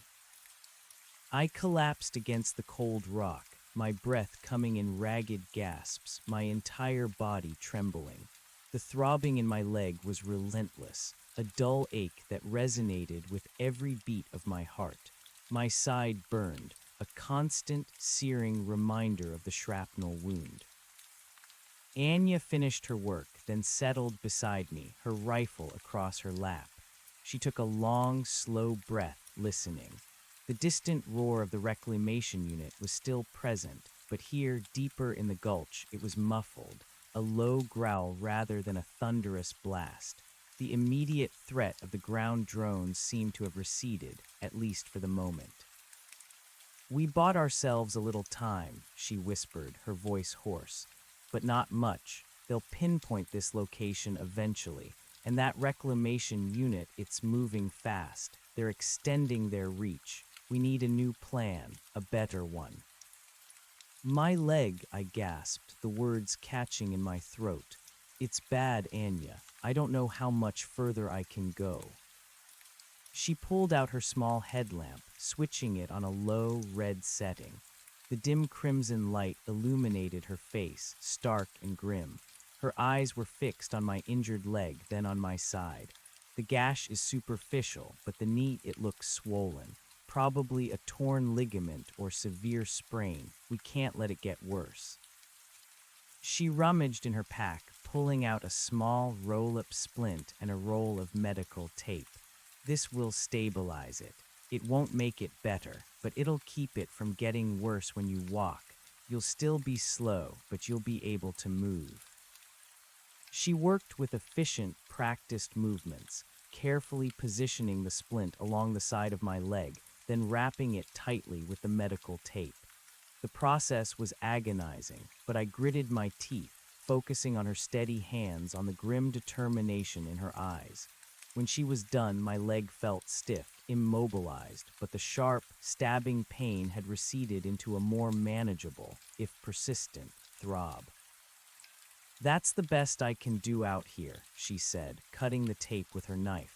"You'll be walking with a limp. Every step will hurt, but it's better than nothing." She then retrieved the stims from my pack, uncapping one. "Here, take this. It'll dull the pain, give you a kick, but only use it when you absolutely need to. It'll drain you faster in the long run." I hesitated, then took the small, clear tube from her hand. The liquid inside glowed faintly in the red light. I remembered her warning about not using them unless absolutely necessary. Is this absolutely necessary? "Right now, yes," she said, her voice firm. "We have to move, and you can't move like this." I swallowed the bitter liquid. It tasted metallic, acrid, but almost immediately, a warm surge spread through my limbs, dulling the sharp edges of the pain. My mind felt clearer, more focused. The exhaustion pushed back, if only for a short while. Better, she asked, observing me intently. Yeah, I breathed, surprised by the sudden artificial energy. Much better for now. Good, she nodded, then extinguished her headlamp, plunging us back into near total darkness, broken only by the faint, eerie glow from the distant reclamation unit. Now about that plan, we're too exposed here. The gulch is a funnel. They'll send in more insectoids eventually, or the ground units will find a way down. We need to get out of this valley. Where to? I asked, the stim providing a clarity that was both a blessing and a curse. Higher ground, Anya replied, back onto the ridges. It's slower, harder on your leg, but it offers better visibility and better concealment from the ground units. The flyers are still a risk, but we can use the terrain to our advantage. The reclamation unit is moving southeast, away from us for now. That buys us a window. And the comms bunker. West, always west, she confirmed. We're currently too far south. We need to cut northwest, across two more major ridgelines, then try to hit the Selkirk foothills. That's a good 100 miles, maybe more, before we even start thinking about the bunker itself. A grim realization settled over me. This wasn't a short hike, a desperate sprint to safety. This was a long march across a broken world, a relentless odyssey against an enemy that consumed mountains. How long will that take? Anya sighed. Under normal circumstances, with a healthy person, maybe a week, week and a half. With your leg too, maybe 3 weeks, if we're lucky. If we don't run into anything else. If we can find water and food. And if the Selkirks haven't been swallowed whole already. The reality of our situation was stark. We had very little food, dwindling water, and I was injured. The stims were a temporary reprieve, but they wouldn't last forever. We need to move at night, Anya reiterated, and when the moon is obscured by the ash, we'll push hard, then find a good hiding spot for the day. Rest, recharge what we can, and conserve everything. Okay, I said, the word feeling small and inadequate against the enormity of the task. Let's go. Anya checked her watch, a rugged, solar-powered model. It's approaching midnight. The moon will be rising soon, but the ash is still thick. We have a few hours of good cover. We crawled out of the alcove, Anya moving first, then helping me negotiate the uneven terrain with my splinted leg. The air outside was cold, bone-chilling, and still thick with the metallic tang. The distant green glow of the reclamation unit painted the southeastern horizon with an ominous light. Our first steps out of the gulch were agonizing. Each placement of my left foot sent a jolt of pain despite the stim. I leaned heavily on my ice axe, using it as a crutch, trying to distribute my weight. Anya moved slowly beside me, her senses heightened, her eyes constantly sweeping the devastated landscape. The climb out of the gulch was slow, arduous. We clawed our way up the ash-covered slopes, our boots sinking into the loose debris with every step. The stim kept me going, pushing back the exhaustion, dulling the pain to a manageable throb, but I knew it was borrowed time. As we gained elevation, the ground units became less of a threat, but the flying drones, though fewer in number in the deeper darkness, were still a constant worry. We moved from shadow to shadow, using the jagged silhouettes of the ash-covered ridges as cover. The landscape was apocalyptic. Peaks that had once been pristine granite now jutted up like obsidian teeth, scarred by the black tendrils of the machine. Valleys that had held lush forests and meadows were now desolate moonscapes of gray ash and pulverized rock. The pervasive, low thrum of the machine was everywhere, a deep vibration that seemed to emanate from the very bedrock, a terrifying heartbeat of a new alien world. We walked for hours, pushing ourselves to the limits. Anya, despite her own exhaustion, maintained a relentless pace, occasionally stopping to check my progress, offering a steadying hand or a whispered word of encouragement. She shared the last of her dried fruit, a meager handful that tasted like ambrosia in my parched mouth. Just before the first faint hint of ash-filtered dawn, Anya found another hiding spot, a deep fissure in the rock face, partially covered by a collapsed boulder.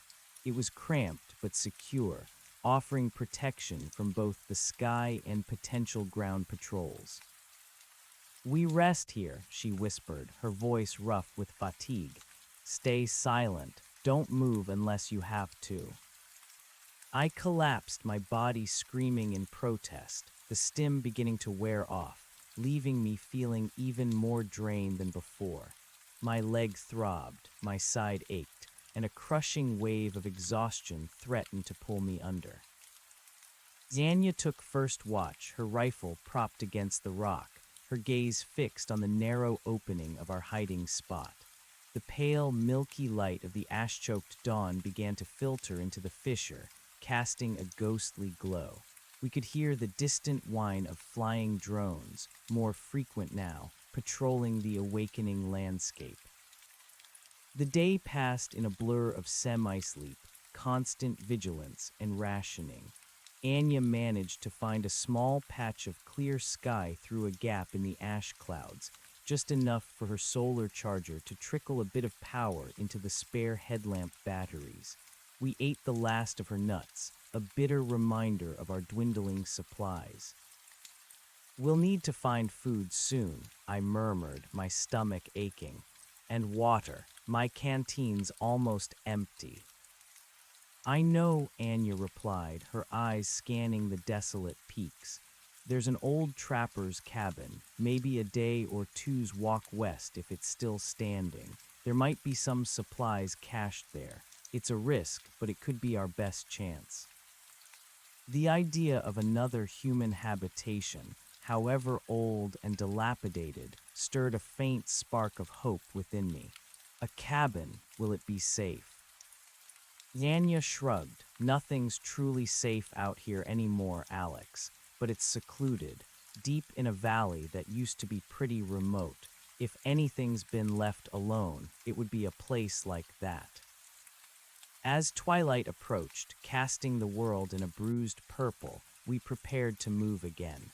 The stim had worn off completely, leaving me feeling even more battered and exhausted. Anya noticed my struggle. "Take another half dose," she instructed, handing me the stim. "Just enough to get you moving. We can't afford to be slow." I complied, the familiar metallic taste filling my mouth, followed by the artificial surge of energy. It wasn't as potent this time, the exhaustion too deep, but it was enough to dull the pain and provide a spark of alertness. We pushed on, traversing the ash-covered ridges, moving higher and further west. The journey was a test of endurance, both physical and mental. The silence, broken only by the crunch of our boots and the omnipresent hum of the machine, was soul-crushing. The constant vigilance, the fear of the drones, wore us down. Days blurred into a relentless cycle of agonizing night marches and tense, hidden day rests. My leg, despite the splint and the occasional stim, was a constant source of pain, limiting our speed. We had to take longer, more circuitous routes to avoid newly converted areas, where the dark tendrils of the machine pulsed with green light and the ground drones scuttled in endless patrols. One night we had a close call. We were crossing a wide, ash-choked plain, hoping to cut off a long detour, when the ground began to vibrate with an intensity that sent tremors up our legs.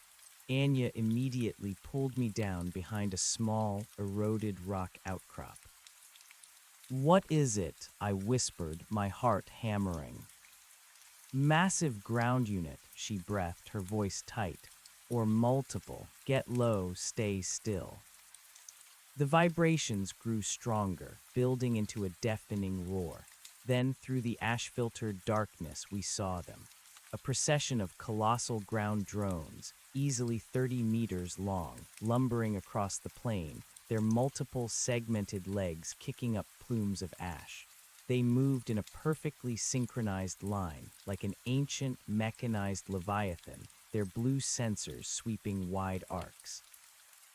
Each one was a mobile fortress, its obsidian carapace dulling the faint moonlight, absorbing light and sound. They were part of a transport convoy, moving newly forged components, or perhaps even fully assembled factory drones, from one part of the converted landscape to another. The air crackled with a faint electrical hum as they passed. We could feel the ground shake beneath us, the very earth groaning under their immense weight. We lay there utterly exposed, barely concealed by the meager rock. Our lives depended on remaining absolutely motionless, blending with the desolate landscape. The drones passed by, their blue sensors sweeping just feet from our hiding spot, their mechanical clicking a terrifying lullaby of death. The metallic tang in the air was overwhelming. After what felt like an eternity, the last colossal drone rumbled past, its massive bulk disappearing into the ash-choked distance. The vibrations slowly receded, leaving behind a profound, ringing silence. Anya finally stirred, her breathing ragged. That was too close. I could only nod, my throat too constricted to speak. The sheer scale of the enemy, its relentless, coordinated movement, was terrifying. We were not just evading patrols, we were in the path of a global conversion. "We can't use the planes anymore," Anya said, her voice grim. "Too open, too many of those behemoths." We retreated, taking an even longer, more arduous route, sticking to the higher, more broken terrain, where the drones had more difficulty navigating. My legs screamed in protest, but the memory of the colossal convoy spurred me on. After almost a week of this relentless travel, our supplies were critically low. The last of Anya's water was gone, and my canteen was dry. We hadn't seen a natural water source since leaving the gulch, only the omnipresent ash and the metallic sheen of the machine. The stims were a distant memory, having been used up during the worst stretches. The pain in my leg was a constant, searing presence, and a deep, gnawing hunger gnawed at my stomach. We were nearing the coordinates of the trapper's cabin. The landscape here, though still devastated, showed slightly less immediate conversion than the sawtooths. The ash was still thick, but occasionally a skeletal tree, stripped of its needles, would pierce the gray horizon. "It should be in this valley," Anya rasped, her voice hoarse from thirst and exhaustion. Her face was gaunt, her eyes shadowed, but her determination remained. "Deep in the spruce forest, if the forest is still there." We descended into a narrow, winding valley, the air here heavy with the scent of pine needles, a faint, almost forgotten smell. The ash lay thick on the ground, muffling our steps. Here, the trees, though dead and brittle, provided some cover. "Stay alert," Anya whispered, her rifle held ready. "This is prime territory for smaller drones. Good hiding spots for them, too."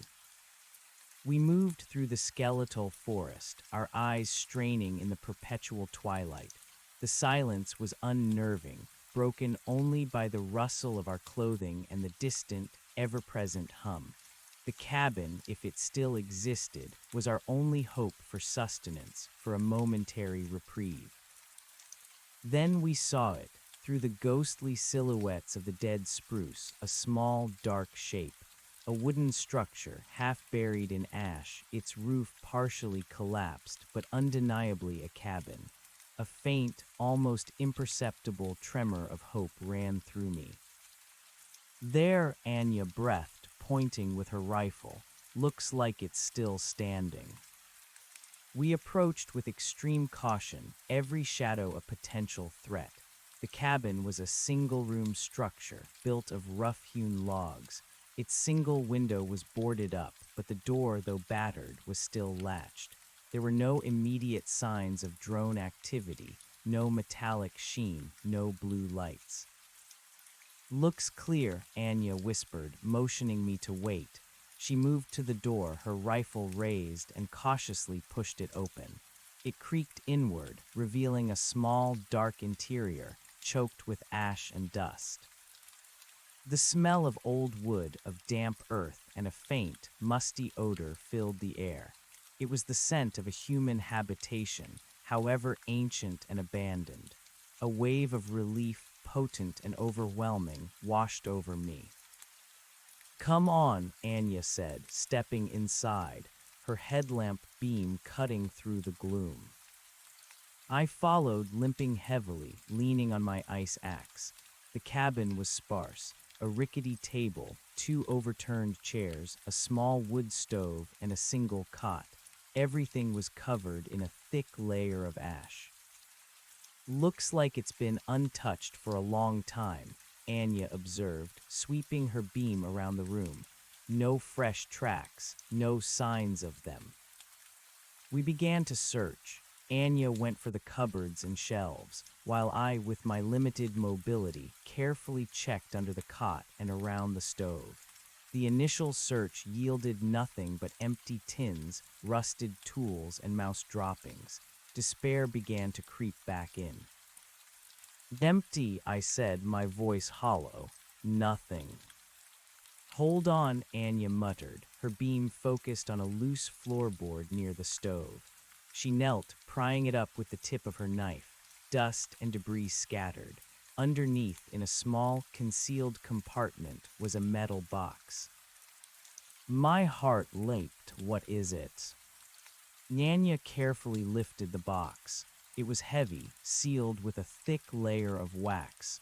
She brought it to the table, and with a grunt of effort, pried open the lid. Inside, nestled amongst old newspapers, were several sealed cans of preserved food, a small, compact water filter, a tin of matches, and a battered, military-issue first aid kit. It wasn't a feast, but it was salvation. "Jackpot," Anya breathed, a rare, genuine smile gracing her ash-smeared face. Old man Jensen's survival stash. Knew he was a prepper. She immediately opened a can of what looked like beef stew. The smell, even cold, was intoxicating.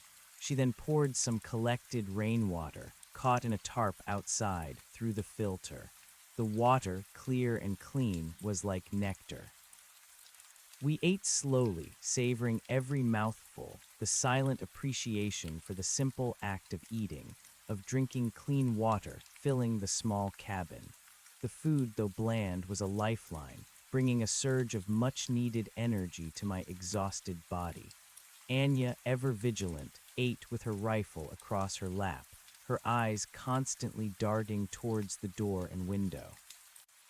"This is good, Anya," I said, my voice thick with gratitude. "Thank you." "Don't thank me, thank old man Jensen," she replied, a hint of weariness in her voice. "He was a good sort, always prepared." She then pulled out the medical supplies from the box. "Let's redress that leg inside, get you patched up properly." With fresh bandages and antiseptic, the wounds felt cleaner, less inflamed.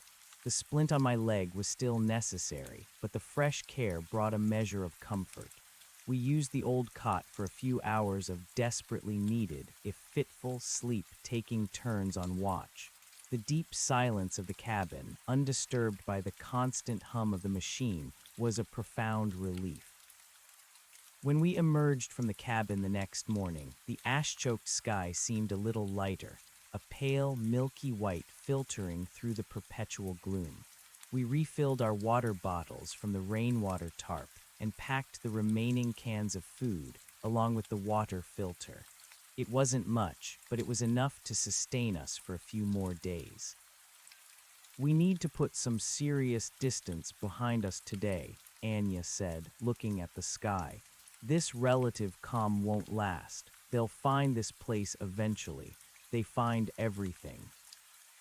We began our journey again, leaving the small oasis of the cabin behind. My leg, though bandaged and splinted, was still a burden, slowing us down considerably, but the food and rest had brought a renewed resilience. We continued west, navigating the ghost forest. The trees offered good cover, but also limited visibility, making us wary of ambushes from ground units. Anya, with her ranger experience, moved like a ghost, reading the terrain, anticipating potential threats. By the end of that day, we had managed to cover a significant distance, pushing ourselves harder than before. The forest eventually gave way to more open, rolling hills, also ash-covered, but offering better sightlines. We found a secluded rock overhang for our day rest, a natural alcove hidden from the sky. As the sun, a pale disk in the ash, began to set, Anya checked her radio, a small, battered handheld unit that had been mostly useless since the apocalypse began. She held it to her ear, scanning frequencies. Mostly static, the familiar hum of the machine, and occasionally a distorted, unintelligible burst of noise.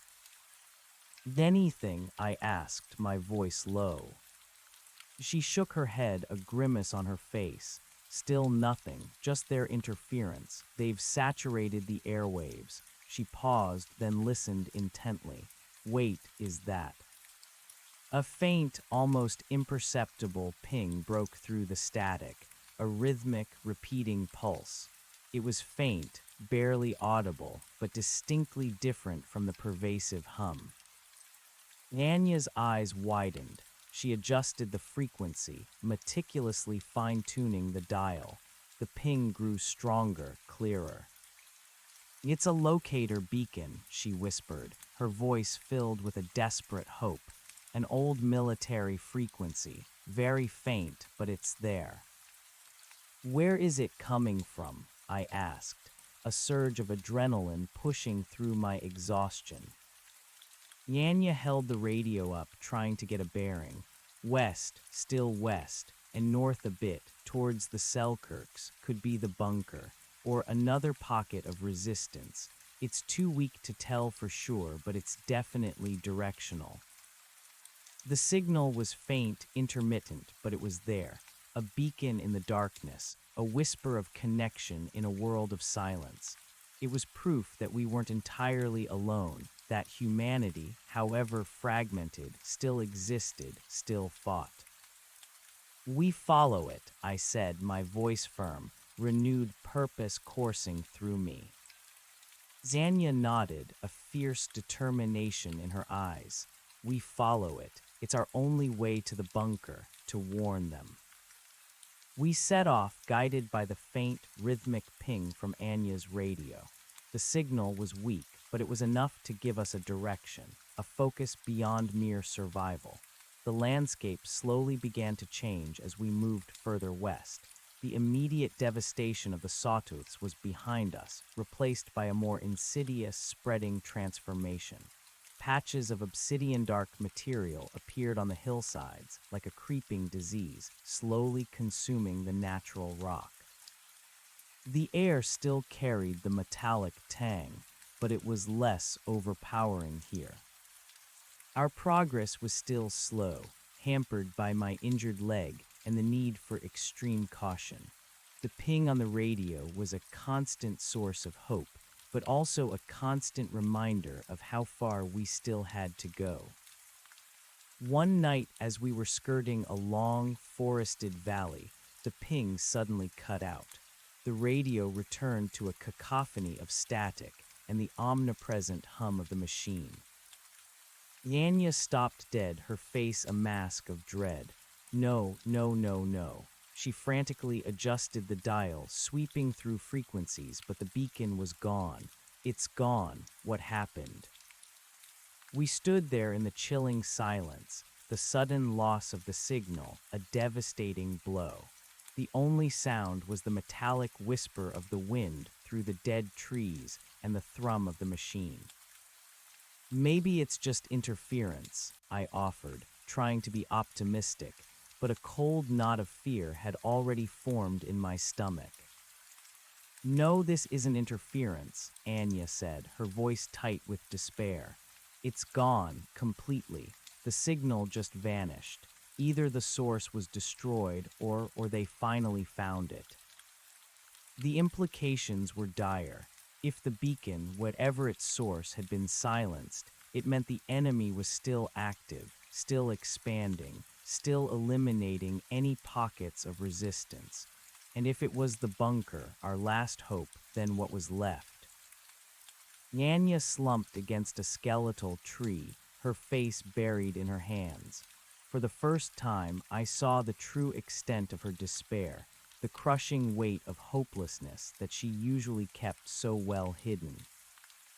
"We're alone again," she whispered, her voice choked. "Completely alone." I knelt beside her, placing a hand on her shoulder. "No, we're not. We're still here, and we still have the information. We just need to find another way." She lifted her head, her eyes, though still filled with despair, held a flicker of her old fire. "Another way. Alex, we don't even know where here is anymore. All our maps are useless. The world is gone." "We keep going west," I said, remembering her earlier words. "Towards the Selkirks. We know there were groups there. Maybe the Priest Lake group. We don't give up. Not yet." Zanya looked at me for a long moment, then slowly nodded. You're right, not yet." She pushed herself to her feet, a renewed, if fragile, resolve in her posture. "Let's move. We can't stay here. Not while they're out there, silencing everything." We resumed our journey, the loss of the beacon a heavy burden, but also a new motivation. We were not just seeking help now, we were also seeking answers. What had happened to the source of the beacon? Had it been the bunker, or another outpost of resistance? Our path now was more reliant on Anya's deep knowledge of the land, her ability to navigate by the stars when visible through the ash, and her instincts. We pushed through more ghost forests, scaled ash-covered hills, and crossed desolate valleys that seemed to stretch into infinity. The food from the cabin was running low again, and water was a constant struggle. We relied on finding small pockets of trapped rainwater, filtering it carefully. One night, as we were crossing a vast, open expanse, the sky above us began to change. The thick, purple-gray ash clouds, which had been a constant presence since I emerged from the mountain, began to thin. For the first time in what felt like an eternity, patches of true sky, a deep, inky black, began to appear, and through them, distant, glittering stars. But it wasn't just stars. Through the gaps in the ash, a pale, milky white light began to pierce the darkness. It was faint at first, then grew stronger, a diffuse, eerie luminescence that painted the landscape in shades of ghostly gray and silver. "What is that?" I whispered, my voice filled with a mix of awe and dread. It was too broad to be a drone's light, too ethereal to be a reclamation unit. Yanya squinted at the sky, her face grim. "I don't know, I've never seen anything like it. It's like a nebula, but it's too close." As we watched, the light grew stronger, a vast, luminous phenomenon spreading across the zenith of the sky. It wasn't natural. It was too regular, too structured, despite its nebulous appearance. It pulsed with a faint, almost imperceptible rhythm, an echo of the mountain's hum, but ethereal, cosmic. And then through the luminous haze, shapes began to coalesce. Not stars, not clouds. but vast, impossibly large forms suspended in the upper atmosphere. They were dark, angular, their surfaces absorbing the pale light, creating vast, shifting silhouettes against the cosmic glow. They were asterisk ships, asterisk. Colossal, silent, and terrifyingly alien. Their scale was unimaginable, dwarfing anything I had ever seen. They were not flying, but merely asterisk hanging there, motionless, vast dark monoliths against the pale, pulsing light. My blood ran cold. The drones, the machine in the mountain, the reclamation units, they were just the ground forces, the foot soldiers. The true enemy, the source of this apocalypse, was above us, watching, waiting. Danya stared at the sky, her jaw slack, her rifle slowly lowering from her hands. Her eyes were wide with a terror more profound than anything I had seen in her before. "They're here," she whispered, her voice barely a breath. "The architects, the masters, they weren't just mining, they were terraforming, preparing the world for them." The colossal ships hung in the sky, silent, ominous. The pale light pulsed around them, and with each pulse the thrum of the machine from the ground intensified, a deep, resonant vibration that seemed to connect the earth to the sky. It was as if the entire planet was being consumed, transformed, assimilated from the core to the exosphere. We stood there, two insignificant specks in a vast, desolate landscape, completely exposed to the terrifying revelation above. The fight wasn't just for a few mountains or a region. It was for the entire world, and humanity was hopelessly, utterly outmatched. The ships, though distant, felt incredibly close, their silent presence radiating an unimaginable power. They were the ultimate expression of the alien entity's agenda. They weren't just turning our mountains into factories, they were turning our world into something else entirely. Yanya slowly retrieved her rifle, her movements stiff, mechanical. Her eyes were still fixed on the sky, a desperate, hollow look in them. "We have to hide, now, before they send anything else." We scrambled for cover, diving into a small cluster of ash-covered boulders, pressing ourselves against the cold rock, trying to disappear into the meager shadows. The pale light from the ships above cast an eerie, perpetual twilight, making concealment difficult. We lay there, shivering, watching the silent, colossal ships hanging in the sky. The sheer scale of the revelation was paralyzing. All our struggles, our desperate efforts to survive, to warn, to fight, they seemed utterly futile in the face of such overwhelming power. The hum of the machine on the ground and the ethereal pulse from the ships above created a dissonant symphony of destruction. It was the sound of a world dying, of a new world being born, alien and hostile. "This is it, Alex," Anya whispered, her voice barely audible. "The end. There's nowhere left to go, nowhere to hide. They're everywhere." I looked at the ships, then at Anya, her face a mask of profound despair. She was right. The revelation had crushed her spirit, but something stubborn, something primal, still stirred within me.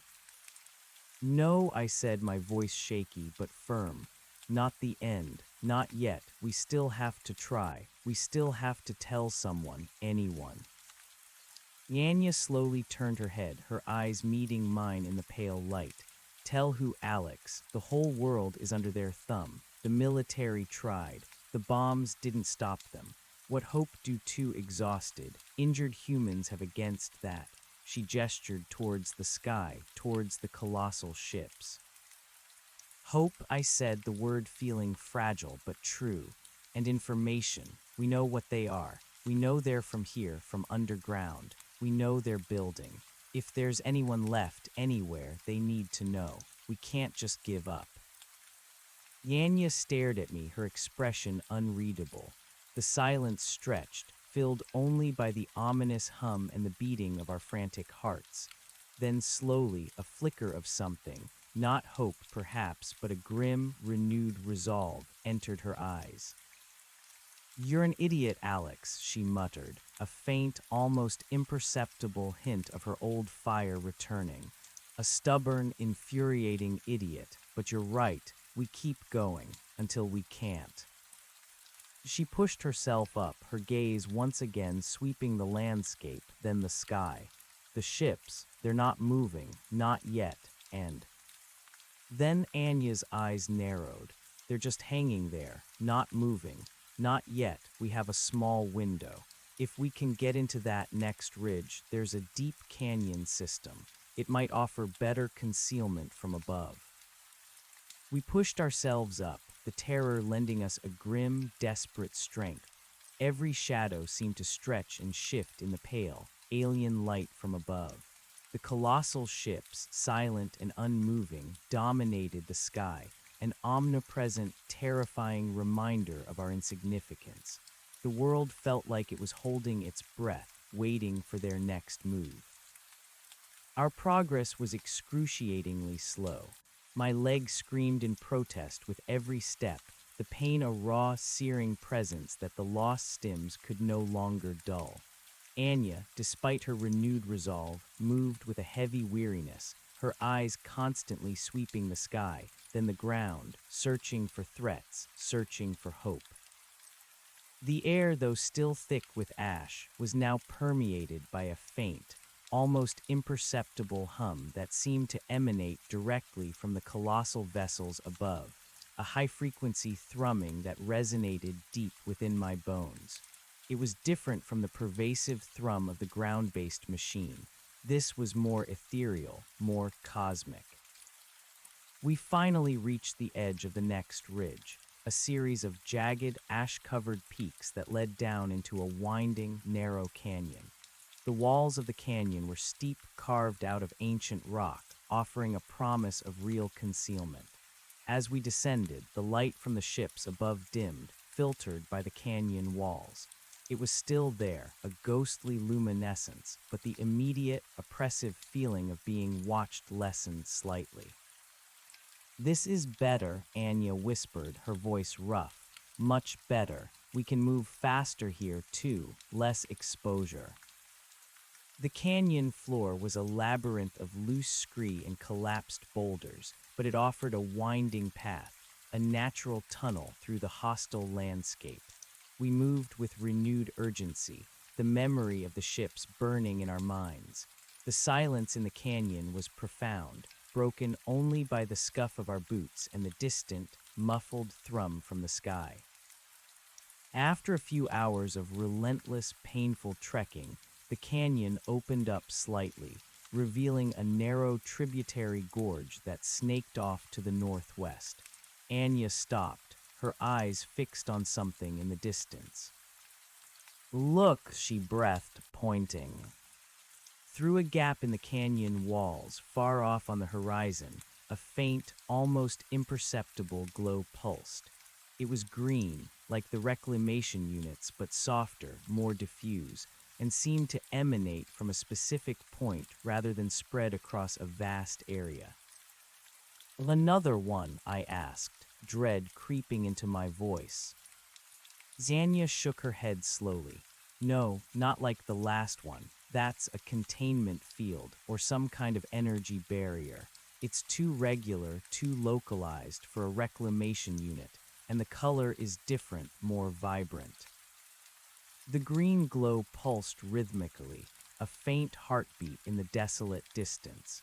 It was a strange, unsettling sight, a localized pocket of alien energy in a world otherwise consumed by ash and obsidian. "What could it be?" I asked, my mind racing. "I don't know," Anya admitted, her brow furrowed, "but it's in the direction of the Selkirks, and it's not the uniform black of their converted zones. It's contained. Maybe it's a new type of facility, or something else entirely." She paused, her gaze fixed on the distant glow. "Whatever it is, it's a deviation, a point of interest." We decided to investigate.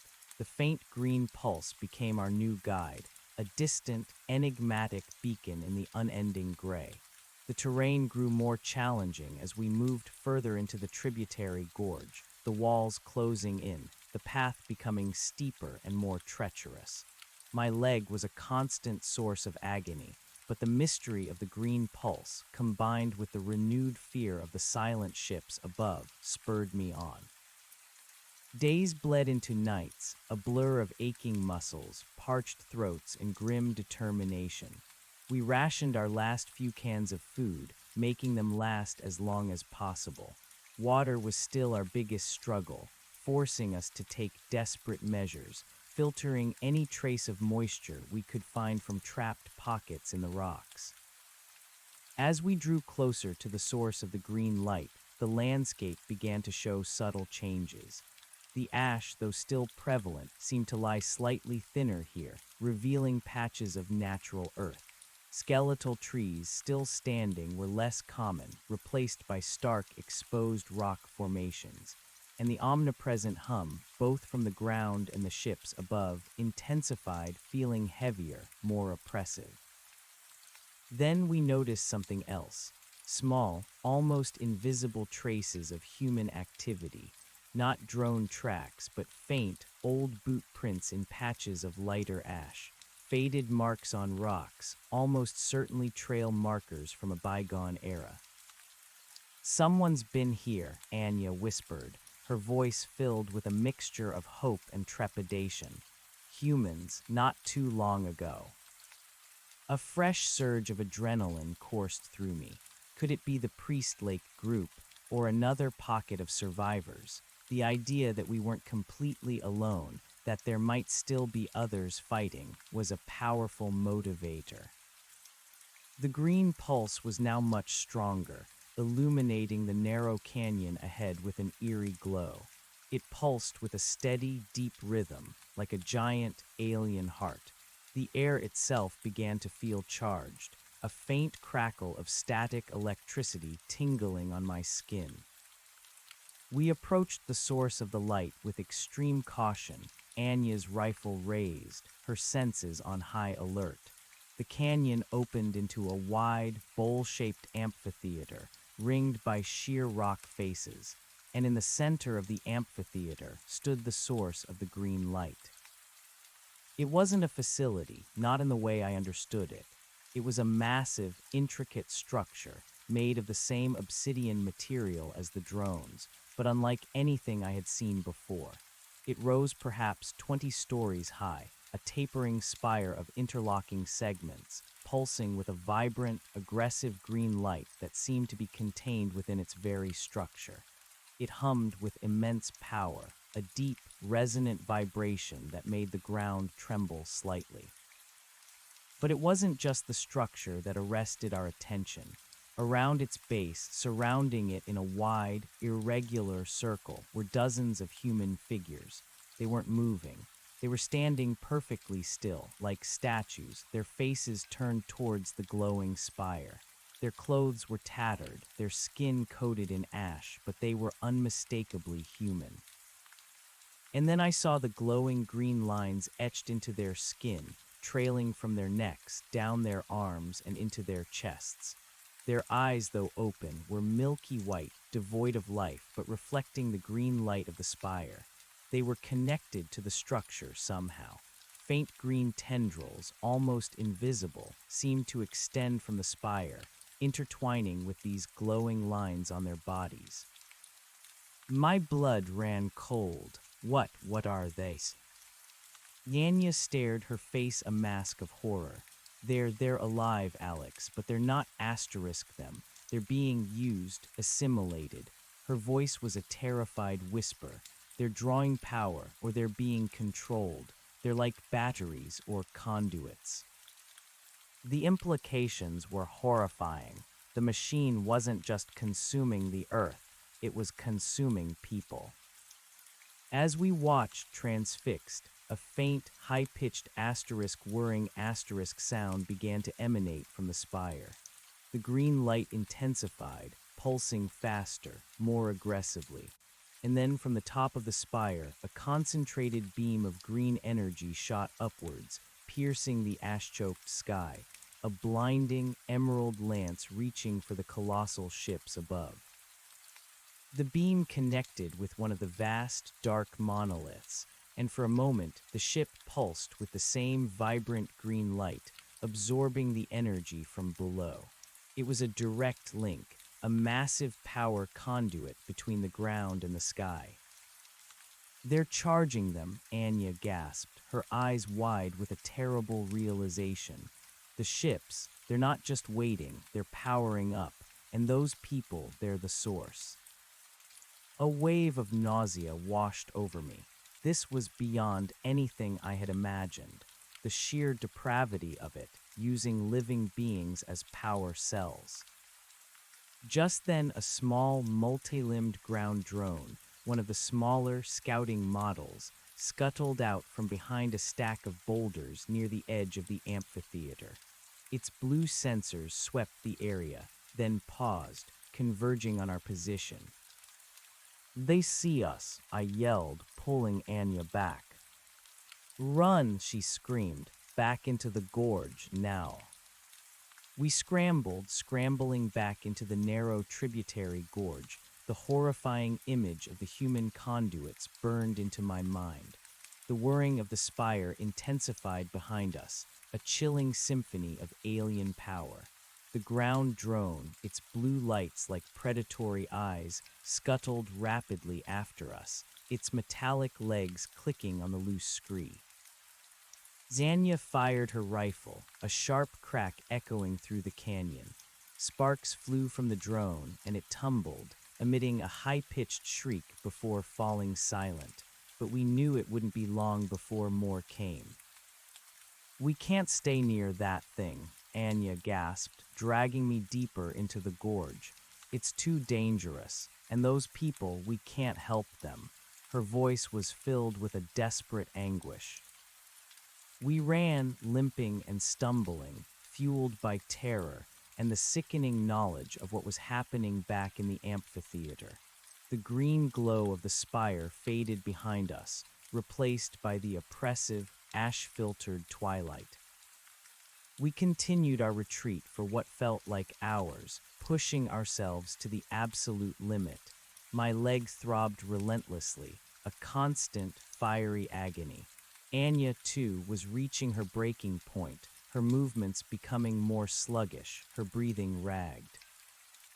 Finally, we found a small, almost invisible crevice high up on a sheer rock face, just wide enough for us to squeeze into. It was cramped and uncomfortable, but offered a degree of concealment.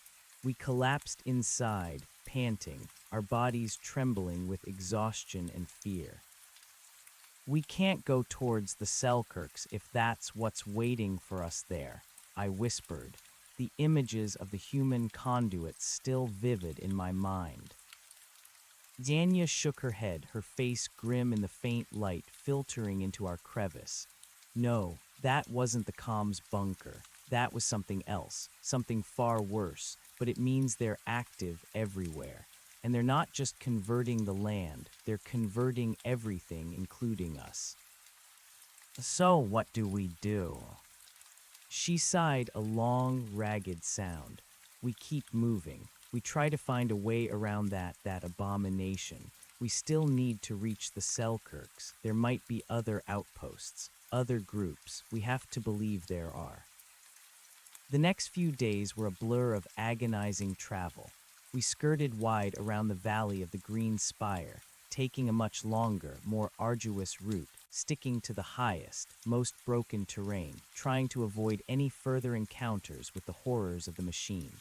Our food was completely gone, and we were reduced to a desperate search for any edible roots or fungi, however meager. Water was still our most precious commodity. The exhaustion was bone deep, a constant, crushing weight. My leg was a throbbing, aching mess, making every step a monumental effort. Anya, too, was fading, her one sun-yielding spirit showing cracks of despair. The memory of the human conduits, the glowing green lines on their skin, haunted our thoughts, a chilling reminder of the enemy's true nature. One evening, as we were trying to navigate a particularly treacherous, ash-covered slope, a flicker of movement caught Anya's eye. She immediately pulled me down behind a large, fallen tree trunk. "Drone," she whispered, her voice tight. "Large unit, and it's not alone." I peered through the meager cover. In the distance, lumbering slowly across a wide, flat expanse of ash, was one of the colossal ground drones, a behemoth of obsidian and articulated legs. But what made my blood run cold was what it was carrying. Strapped to its massive carapace were several human figures, bound and motionless, their bodies draped in tattered cloths. Even from this distance, I could see the faint, sickly green glow emanating from beneath their coverings, the same disturbing luminescence I had seen on the conduits. "Oh my God," I breathed, recoiling. They're transporting them." "New batteries," Anya muttered, her voice devoid of emotion, a hollow flatness that chilled me more than her usual grim determination. "They're harvesting them, transporting them to one of those spires, or to a central processing unit." The colossal drone, laden with its gruesome cargo, moved slowly but inexorably across the desolate landscape, its blue sensors sweeping, its metallic legs clicking faintly. It was heading generally southeast, away from us, towards the direction of the green spire. We lay there, hidden, watching the horrific procession until it disappeared over the ash horizon. The sight had a profound effect on us. It wasn't just a machine anymore. It was an entity that consumed life, turning humans into resources. "We can't let that happen to us," I said, my voice barely a whisper, a fierce primal fear driving the words. Xania turned to me, her eyes meeting mine in the fading light. "No, we won't. If it comes to that, Alex, we fight. And if we can't fight, we make sure they don't get us." Her hand instinctively went to her rifle, then to the knife on her belt. The implication was clear. The realization brought a chilling clarity to our desperation. Our mission to warn others was now intertwined with a desperate fight for our own humanity, our own souls. We continued our journey, the threat of capture and assimilation a constant, terrifying shadow. The concept of reaching the comms bunker, of warning anyone, seemed increasingly distant, almost impossible, but the alternative was unthinkable. One night, Anya suddenly stopped, her head cocked, listening intently. The air was still, broken only by the distant thrum and the whisper of the wind. "Did you hear that?" she whispered. I strained my ears. Nothing, just the wind. No, what was it? A faint pop like a firework or a flare, but very far off, and it was west, more northwest than before. Her eyes were narrowed, scanning the horizon. Could be nothing, or it could be a signal, a distress signal. A faint spark of hope ignited within me, fragile but persistent. Could it be a survivor group, the Priest Lake group? Yanya hesitated. It's a long shot, but it's in the right direction. If it was a signal, it means someone's still out there, and they're still human enough to send one. We changed direction, pushing ourselves towards the direction of the faint pop. The hope, however remote, gave us a renewed burst of energy. We marched through the night, stumbling over ash-covered rocks, our eyes straining against the darkness. My leg was a screaming agony, but the possibility of encountering other humans, of finding allies, drove me forward. As dawn approached, painting the ash-choked sky in bruised purples and grays, Anya found another hiding spot, a small, shallow cave, barely more than an overhang, but deep enough to shield us from the sky. We huddled inside, exhausted, our hope for the signal waning with the rising light. But then, as the pale, milky light of the ash-filtered dawn finally illuminated the sky, Anya, who had been listening intently to her radio, suddenly tensed. "I hear it again," she breathed. "Faint, very faint, but it's a message, a repeating burst. It's an SOS. My heart leaped. Are you sure?" She nodded, adjusting the dial. "Definitely. It's too garbled to make out the words, but it's a human-generated pattern. It's coming from west-northwest, still the Selkirks, but further north than the bunker coordinates." The SOS was faint, intermittent, but it was there, a desperate plea for help piercing the pervasive silence of the machine. It was confirmation. We were not alone. There were still others fighting. "We follow it," I said, my voice firm despite my exhaustion. "It's our best chance." Anya nodded, a grim determination returning to her eyes. "Yes, we follow it, but we need to be careful. If they can send a signal, they're taking a huge risk, and that means they're either desperate or they're in a relatively secure location.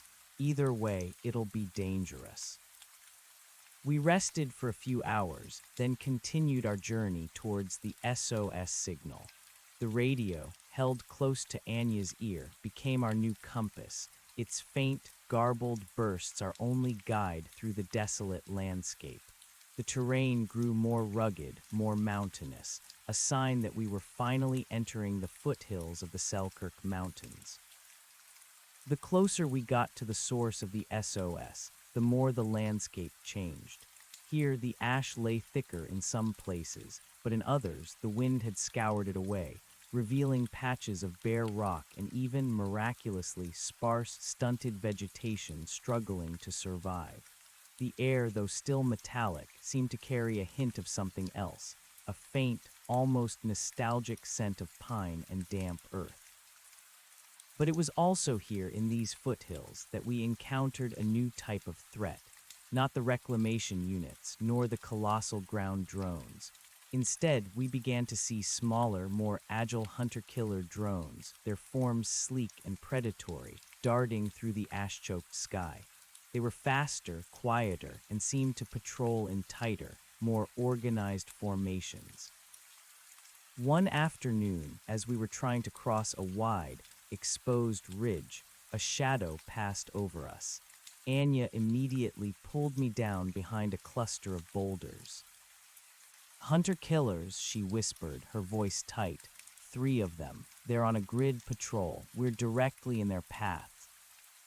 We lay there motionless as the 3 sleek, black drones, their faint blue sensors sweeping, passed directly overhead. They moved with an unnerving grace, their internal mechanisms almost silent, just a faint, high-pitched whine that was easily mistaken for wind. The encounter served as a stark reminder of the escalating danger. We were getting closer to something, and the machine was clearly tightening its grip. The SOS signal, though still intermittent and garbled, grew stronger, pulling us further northwest, deeper into the Selkirk foothills. Anya recognized some of the peaks, even beneath their blanket of ash. "We're close," she murmured.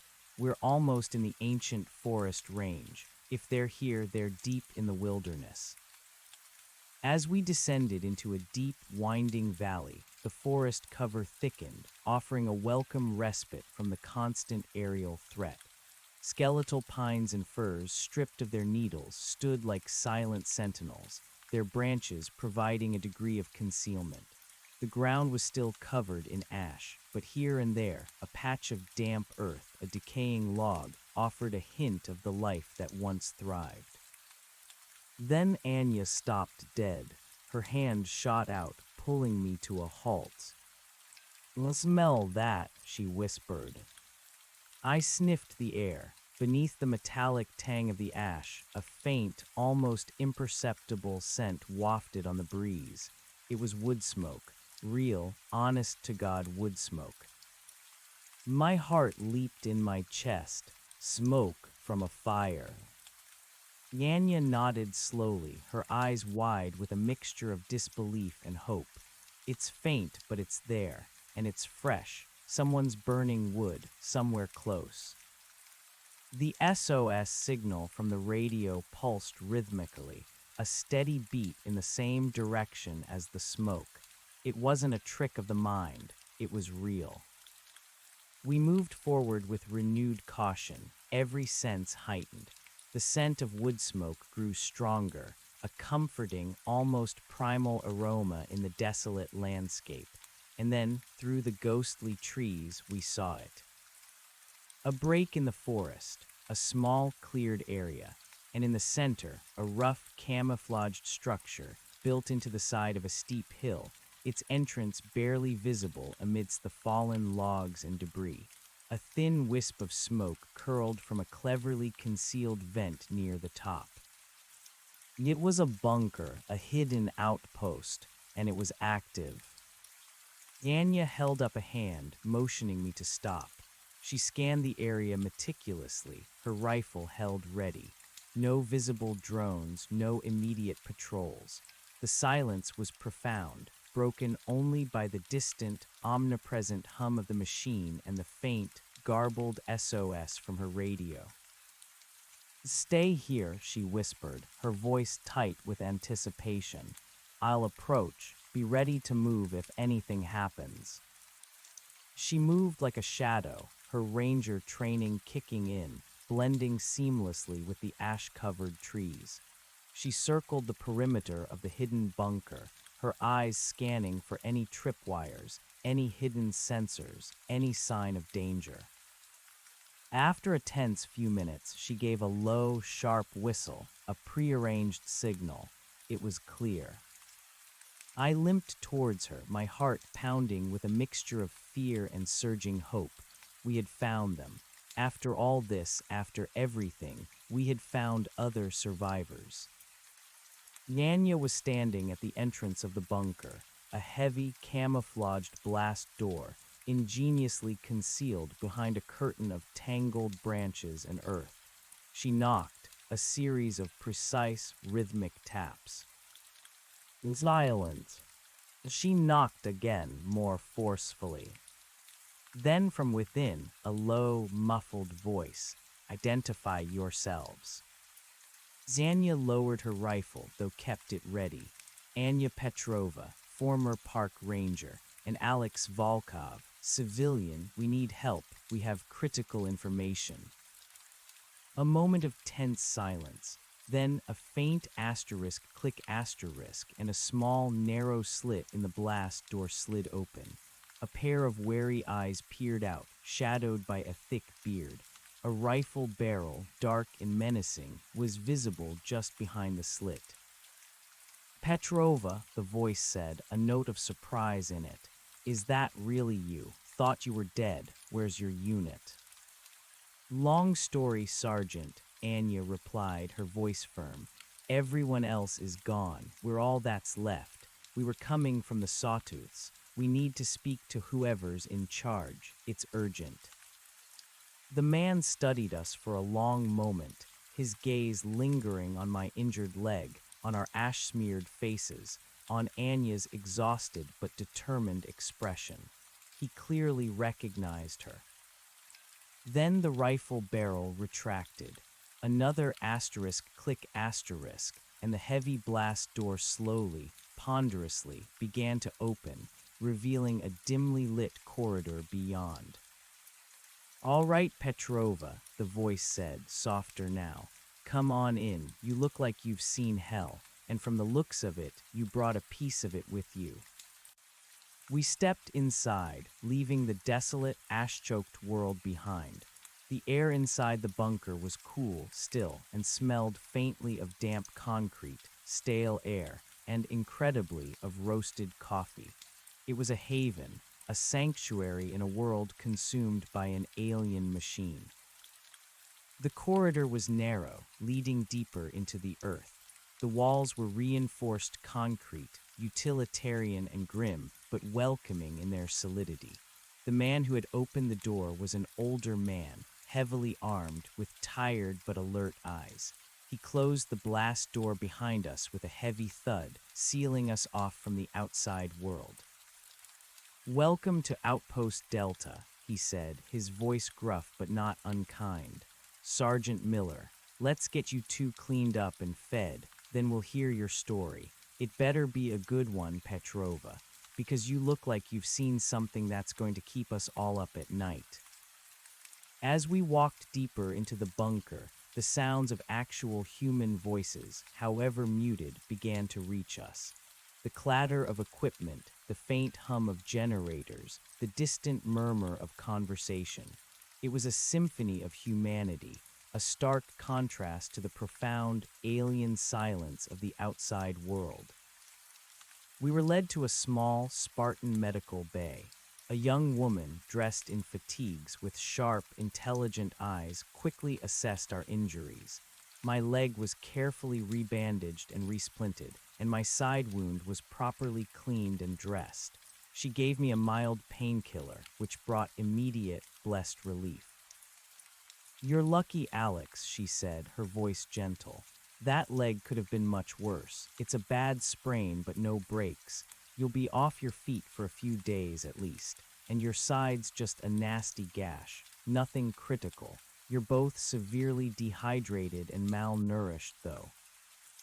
She handed us steaming mugs of broth and thick, nutrient-rich bars. The taste was heavenly, a balm to our starved bodies. As we ate slowly, savoring every mouthful, the warmth spreading through our exhausted limbs, Sergeant Miller returned. "The commander will see you now, Petrova," he said, his gaze serious. "He wants to hear what you saw, and he wants to hear it now." We were led to a central command room, a larger space dominated by a long metal table covered with maps and electronic equipment.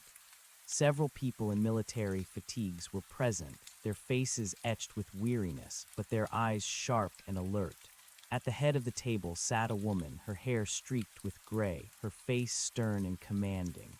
She looked up as we entered, her gaze sweeping over us, lingering on our battle-scarred appearance. "Commander Thorne," Miller announced. "Anya Petrova and Alex Volkov. They claim to have critical information from the Sawtooths." Commander Thorne nodded, her expression unreadable. "Petrova, I remember your reports from before the blackout. You were one of the best wilderness